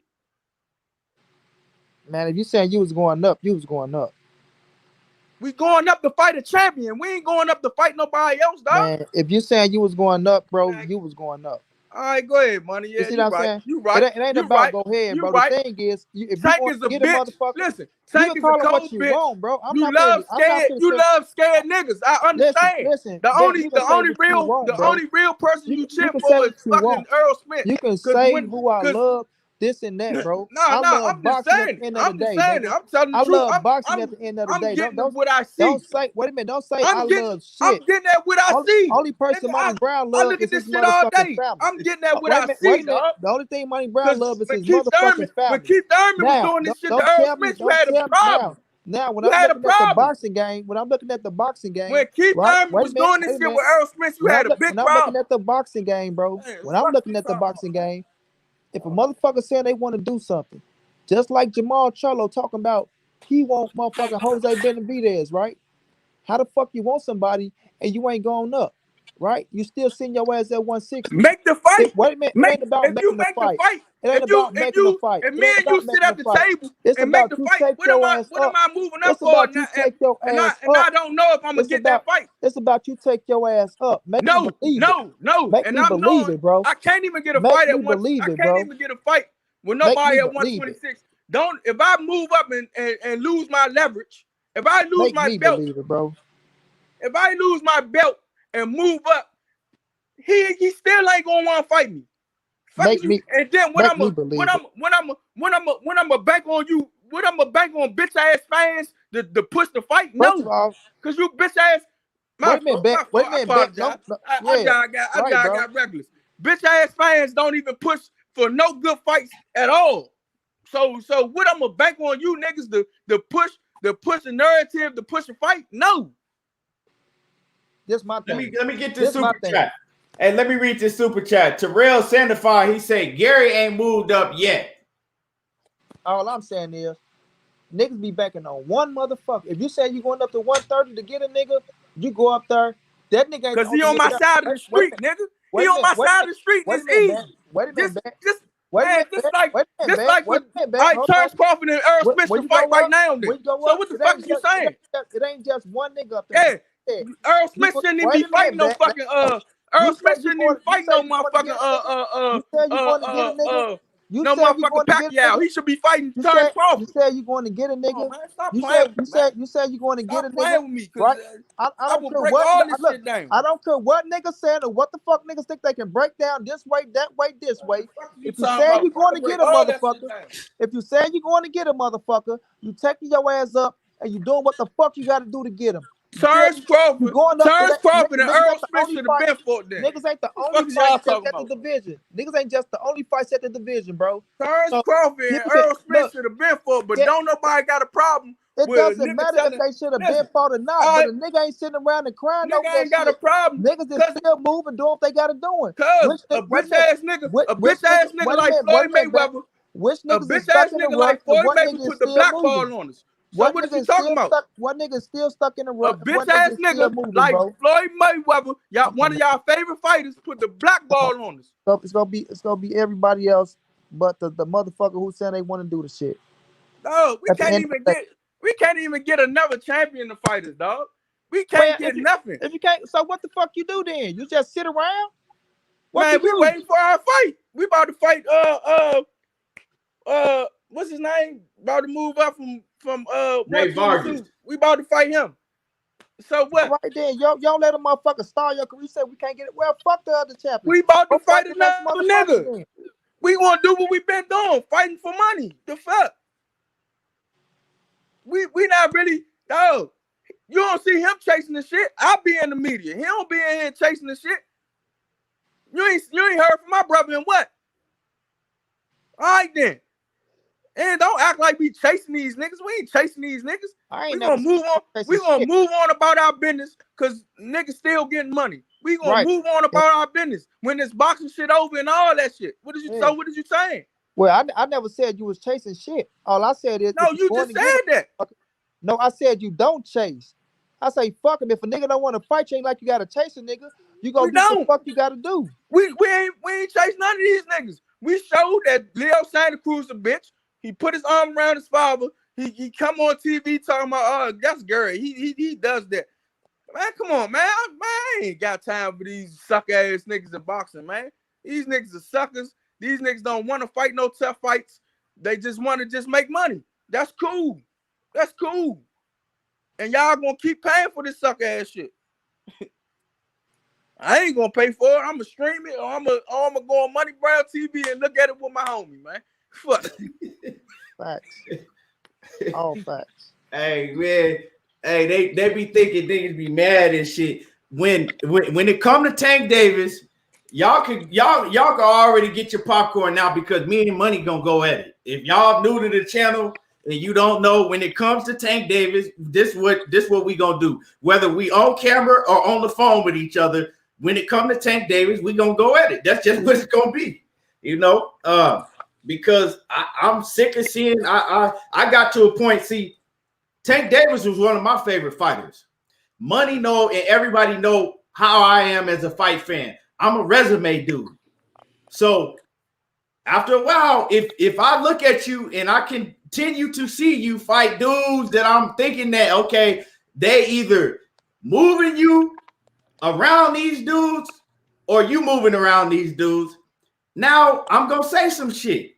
I'm like, okay, well, now I'm sick of seeing that. I need to see this nigga fight a top opponent. And that's it with Tank. I like Tank Davis. But I need Leonard Ellaby and Floyd Mayweather to put him in there with top world-class competition. If you telling me that he is the best, if everybody is always constantly on here telling me, oh, Tank Davis will knock out everybody. He knocks out everybody. Y'all don't even know. I argue with my cousin. Money didn't hurt me and my cousin. We go edit. I'm talking about we argue, shout, scream because he think Tank Davis is the best thing that walked on fucking water. He think Tank Davis is the best thing since the Lord walked on water. Like you can't tell him shit about Tank Davis. And I be trying to tell him because he don't know too much about boxing. He a casual fan. And I'm like, well, Tank Davis still ain't fought the best. Oh, who the best? And I said, well, he ain't fought Teofimo Lopez. He ain't fought Loma. Oh, you just like them fucking Mexicans. You like them goddamn Mexicans. I said, dog, Teofimo Lopez can fight. I want to see Tank Davis fight him. And so, you know, that's just what it is. I need to see him fight the best opponents. If you telling me that Tank Davis is better than Devin Haney, you telling me that he better than Shakur Stevenson, you telling me that he better than Teofimo Lopez, you telling me that he better than Gary Russell, you telling me that he better than whoever the fuck it may be. Right? Okay, cool. I need to see him fight one of them. That's it. That's all I'm saying. He don't even have to fight one of them. He just got to fight a fucking real champion. Or Chris Colbert. I want to see a Chris Colbert or somebody like that. I want to see him fight one of them dudes like that, right? Because we haven't got to see that. Leo Santa Cruz, to me, no matter what y'all fucking think, I never once looked at Leo Santa Cruz, especially at 130 pounds, and said, damn, this motherfucker Leo Santa Cruz is dangerous. Like Leo Santa Cruz can beat Miguel Burchell, fucking Valdez, Shakur Stevenson. Leo Santa Cruz is a motherfucking monster. I never thought that. Like, you know what I'm saying? Who thought that? Who thought that Leo Santa Cruz was a fucking monster at 130? Let's keep it 100. Come on. You know what I'm saying? Leo Santa Cruz is cool, but it didn't do it for me. What does it for me is I want to see Tank go out and fucking knock the bottom out of Ryan Garcia to do it for me. Knock out Ryan Garcia. Beat fucking Teofimo Lopez. Beat fucking Regis Prograis if you're gonna stay at 140. Beat and if you're gonna go to 130, if you're gonna stay at 130, which I think he would have beat Miguel Burchell. Fight Miguel Burchell and knock his ass out. I think he'll knock out fucking Valdez. I want to see him go knock out Valdez. Take the fucking title from Valdez. Do some of that shit. Now, that's what I want to see because those guys are the best guys at your division. That's it. I don't need to see you move up and down and fight dudes like Leo Santa Cruz and fucking goddamn old ass fucking what's his name with the Gamboa. That doesn't wow. I'm not ain't nobody talking about oh wow man, did you see fucking Tank just beat the shit out of Gamboa? That don't wow me. Keith, yeah. I gotta apologize to Earl Spence. I was just mad trying to make a point. Earl, you doing what you supposed to do. You deserve that Pacquiao fight. I was only saying that because money made me mad. I didn't even hear you say nothing about EJ. I heard his I just hear him say, hey, we gonna leave it at that. I didn't even hear it. No, I gotta apologize to Earl, man. Earl, you doing everything you to my man 503. If 503, if money and 503, if I say motherfucking Tank, y'all already know we finna go at it. Cause they gonna stand on their square and I'm gonna stand on my square. But I like Tank. I fuck with Tank. You know what I'm saying? Like most of them dudes, I think Tank will fuck up. But I just want to see him fight Tank, and I get sick of him.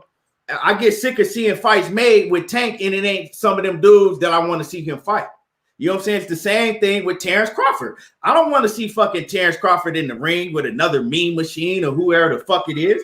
I want to see Terrence Crawford fight one of the top guys at 147, whether it's Errol Spence, Keith Thurman, goddamn Sean Porter, and that's just what it is.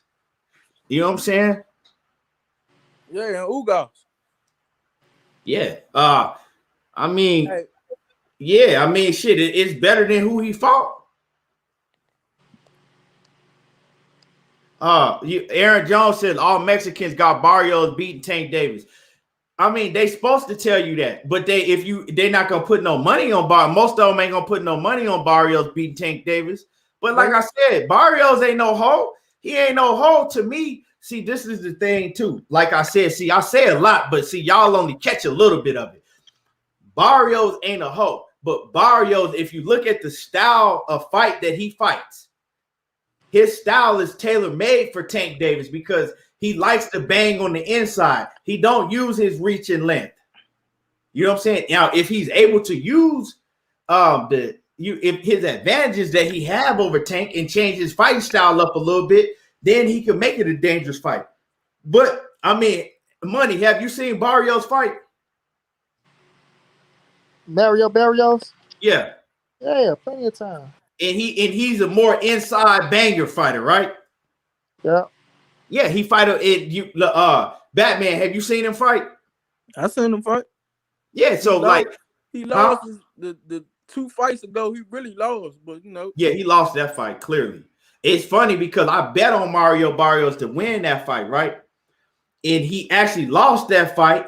And I thought he had fucked my fight ticket up because I put him on a parlay. I thought he fucked up my parlay ticket because I'm like, ain't no way he won. And they gave him the fight, but he lost the fight. But Barrios is an inside. He don't use his advantages. He don't use his long arms and all of that shit, right? Now, if he's able to listen to instructions that Virgil Hunter gives him, and he can make it a tough fight for Tank. But if he go and fight like he usually fight, it ain't no tough fight for Tank. Because he plays right into Tank's fighting style. Tank an inside fighter, he gonna bang with you, but Tank can box too. But you know, I don't see Tank trying to box no motherfucker like Mario Barrios that can hit him from the kitchen. Yeah, but you know that. So that's all I'm saying is that I saw when I heard them make the fight, my first initial reaction was like, damn. They picked another opponent that was tailor-made for Tank Davis. Leo Santa Cruz was tailor-made for Tank Davis. Whether y'all want to fucking admit it or not, he was. Leo Santa Cruz is a guy that don't fight with no defense. And come forward. He throws a lot of punches, huh? And come forward. That's tailor-made for Tank Davis. That's what Tank Davis wants you to do because he's going to eventually pick you off and figure your ass out, knock your ass out. And all the Mexicans had Leo winning. This is what I'm saying. That's one thing I can say about the Mexicans. They're gonna go with that guy. Yeah, and ain't nothing wrong with that. I mean, yeah, ain't nothing wrong with it. You know what I'm saying? But it is what it is. You know, I mean, let me see. J.A. Dixon say, question, does Devin get credit for Linares and Gamboa? And does Colbert get credit for Gamboa? So Nope. I already talked about, let me answer this real quick. Me and Money talked about the Chris Colbert and Gamboa. I said, fuck no. Why do I need to see Chris Colbert go and do the same thing that fucking Tank Davis and Devin Haney just did? No, he ain't getting no credit for beating Gamboa from me. I don't need to see him fight Gamboa. Like, that shit is a fucking fight. What does he need to go in there and fight Gamboa? What is that going to prove? No. Nothing. Nothing. That's a fucking wash fight. That's a fight that they could have not even made. Put Gamboa in there with Chris Colbert don't prove nothing to me. So, no. Your answer is no. And then they made it a fucking main event. That shit crazy. And does Devin get credit for Linares? I talked about that earlier. I talked about that in the beginning of the show. I mean, it depends. It depends with me. If Linares come out there and show you he Linares, but if he don't do that, fuck no. Yeah, because see, you can see early on, right, if a fighter is shot out or not. Now, like my man Batman say, if Linares come out and he show like, okay, yeah, Linares is on this shit, like he ain't no shot out fighter, then yeah. But if he come out there and you can see in the beginning like Linares is shot out, that's not gonna do nothing for me seeing Devin Haney whoop on him. Because I already think that Devin Haney whoop on him. If you look at the goddamn betting odds, Devin Haney is a fucking 12-1 favorite. Man, look, man, Devin Haney, Tank Davis has been put in situations where it's been matchmaking, man. They need to be in a fight where as though it's a 60-40 or a motherfucker gonna say they gonna lose. I don't think nobody on here is gonna pick Devin Haney to lose to Linares. But like I said, one thing about Devin Haney, I don't have a problem with him fighting Linares. Like I didn't want to see him fight Linares, but once it's made, I don't have a problem with it because at the end of the day, Devin Haney is still only 22, 23 years old. Tank Davis is not. That's why I have a problem. I didn't have a problem with Tank Davis when he was fighting them type of dudes when he was 23 and 22 years old. I didn't have no problem with it. But when he, you know what I'm saying, now you 24, 25, 26, going on 27. Now it's like, okay, I'm sick of waiting around. Now it's time for you to fight the best to where we can say, okay, Tank Davis is in the matchup to where he's not a fucking huge odds favorite. Like, you know what I'm saying? It's a 60-40 or 50-50 or, you know what I'm saying? Or he in the position to lose. Whereas though somebody gonna pick him to lose. That's it. That's boxing. That's the competitiveness. We should all want to see the best fight the best. Y'all shouldn't just want to see the best fight the best if it's two fighters that you really don't give a fuck about or you really ain't too enthused about. But when it comes to a fighter that if you say that's your favorite fighter, you don't want to see him fight the big. Come on, man. This is what I say, man. Look, man, these dudes need to want to do it themselves, man, because that's more money. When you fighting the best, that's more money. All that shit Mayweather and them be saying, that shit is bullshit. The best fight the best makes more money. So, Aaron Jones says, Errol Spence's first big fight was when he was 27 against Kell Brook. Well, Errol Spence, he came into professional ranks later than Tank did. He came into professional ranks later than Tank did. So, for one, you need to know that. And then the second thing is the reason Errol Spence wasn't getting those other names is because those dudes wouldn't fight him. They was ducking him. Now, the difference between Tank is a lot of them dudes is calling out Tank Davis, and they're actually wanting to fight Tank Davis, and Leonard Ellaby and Floyd Mayweather ain't letting it happen.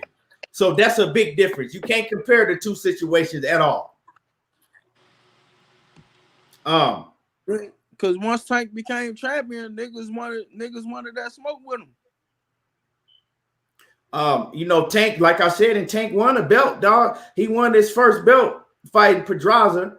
Right, he won a real belt fighting Pedraza way back, when he was 22 years old. From there, you're supposed to go up. You're supposed to continue fighting the toughest competition.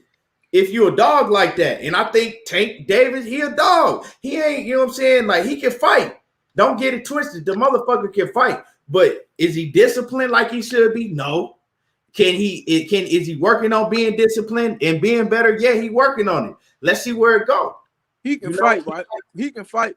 But is they willing to put his skills against another skillful fighter? That's the thing. You know what I'm saying? That's all we saying.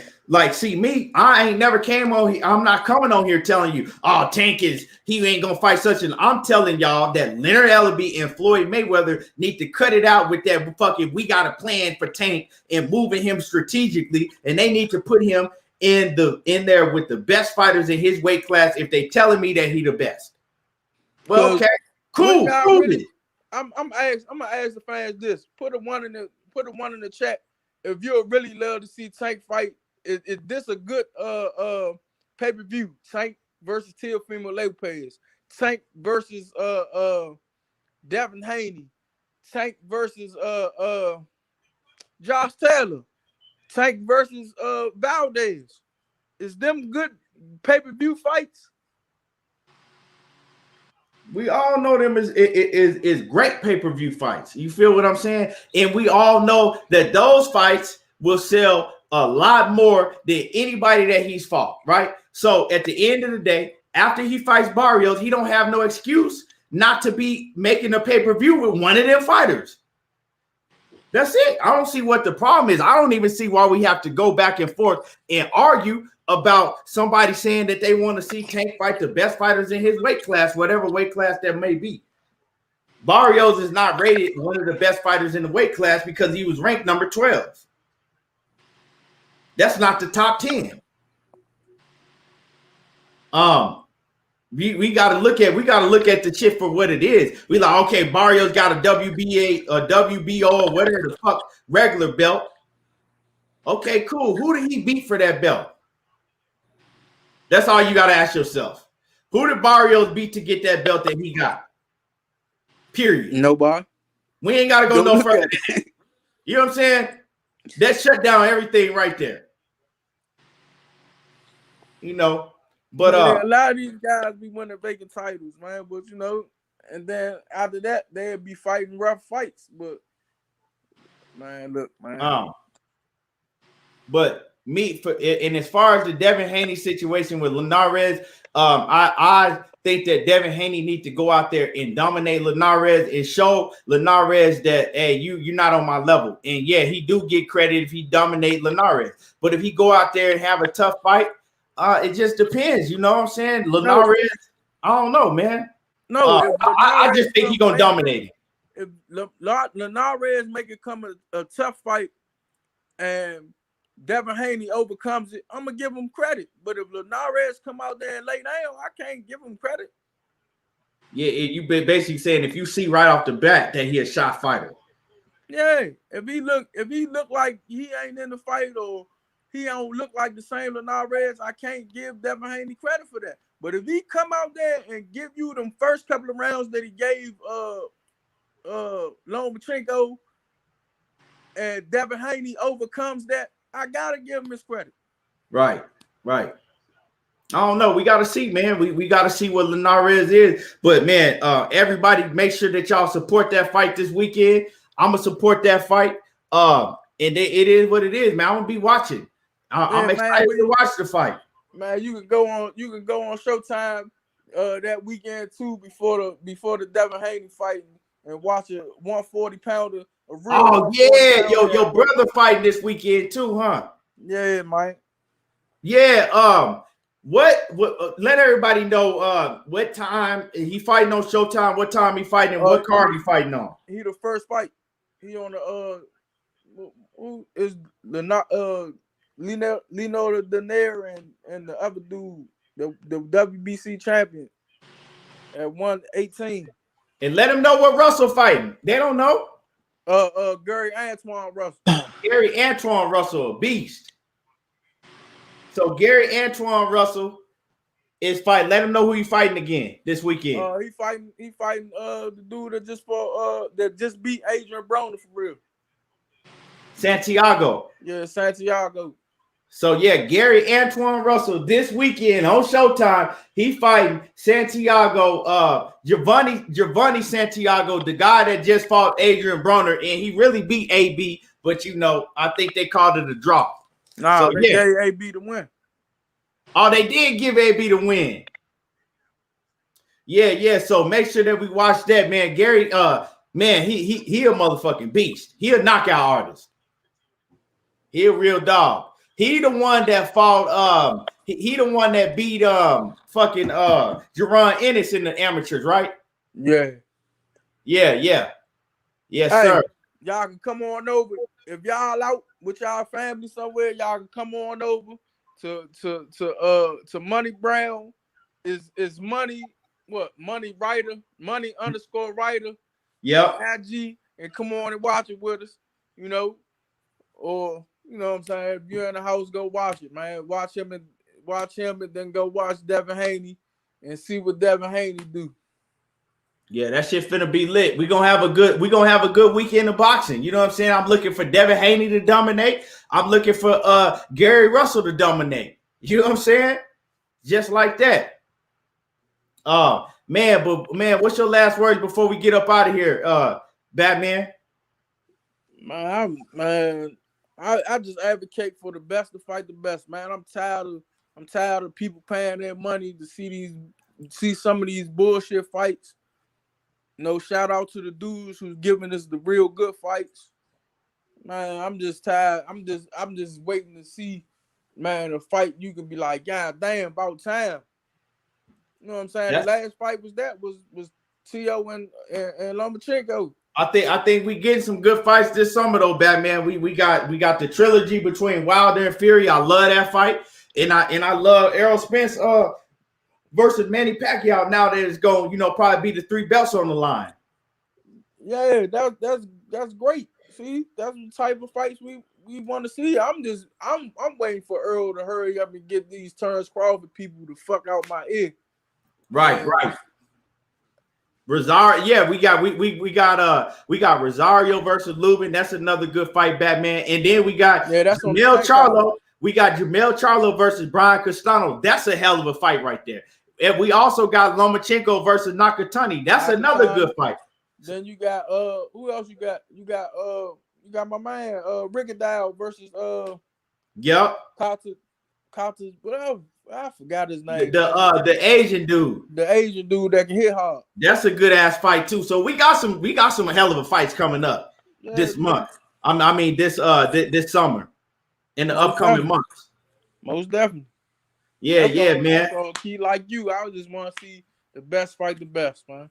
That's it, dog. I don't care if I like the fighter. If it's my favorite fighter, I still want to see them fight the best, and that's it. That's it, dog. Man, but I appreciate you. Man, we had a good ass show. We always gonna get it. It's certain fighters that we gonna disagree on, and shit. Some of us we gonna get into it about it. But it's all love at the end of the day. It's not that I don't dislike Tank. Tank got skills. I said that boy since he was fucking 8 years old. He got skills. It's just Mayweather and them is not pushing him in the right direction. I mean, at the end of the day, if he do have a long career where as though if he have a 0 on the back of his joint, Mayweather always gonna say he ain't fight the people out for. That's the only thing. Yep, that's real talk, man. And we're gonna go ahead and wrap it up, man. Appreciate everybody in the chat, man. The chat was lit today. Appreciate it. Make sure that y'all hit the like button before y'all leave. We back tomorrow on time. I had some things I had to do, so I came on late today, but we back tomorrow at 12:30. That's on the West Coast, 12:30 on the West Coast. Central time is 2:30, and then 3:30 on the East Coast. We out. I appreciate everybody. Y'all already know how I do. There you go, talking that boxing again. Appreciate everybody. All right, Batman. Gone.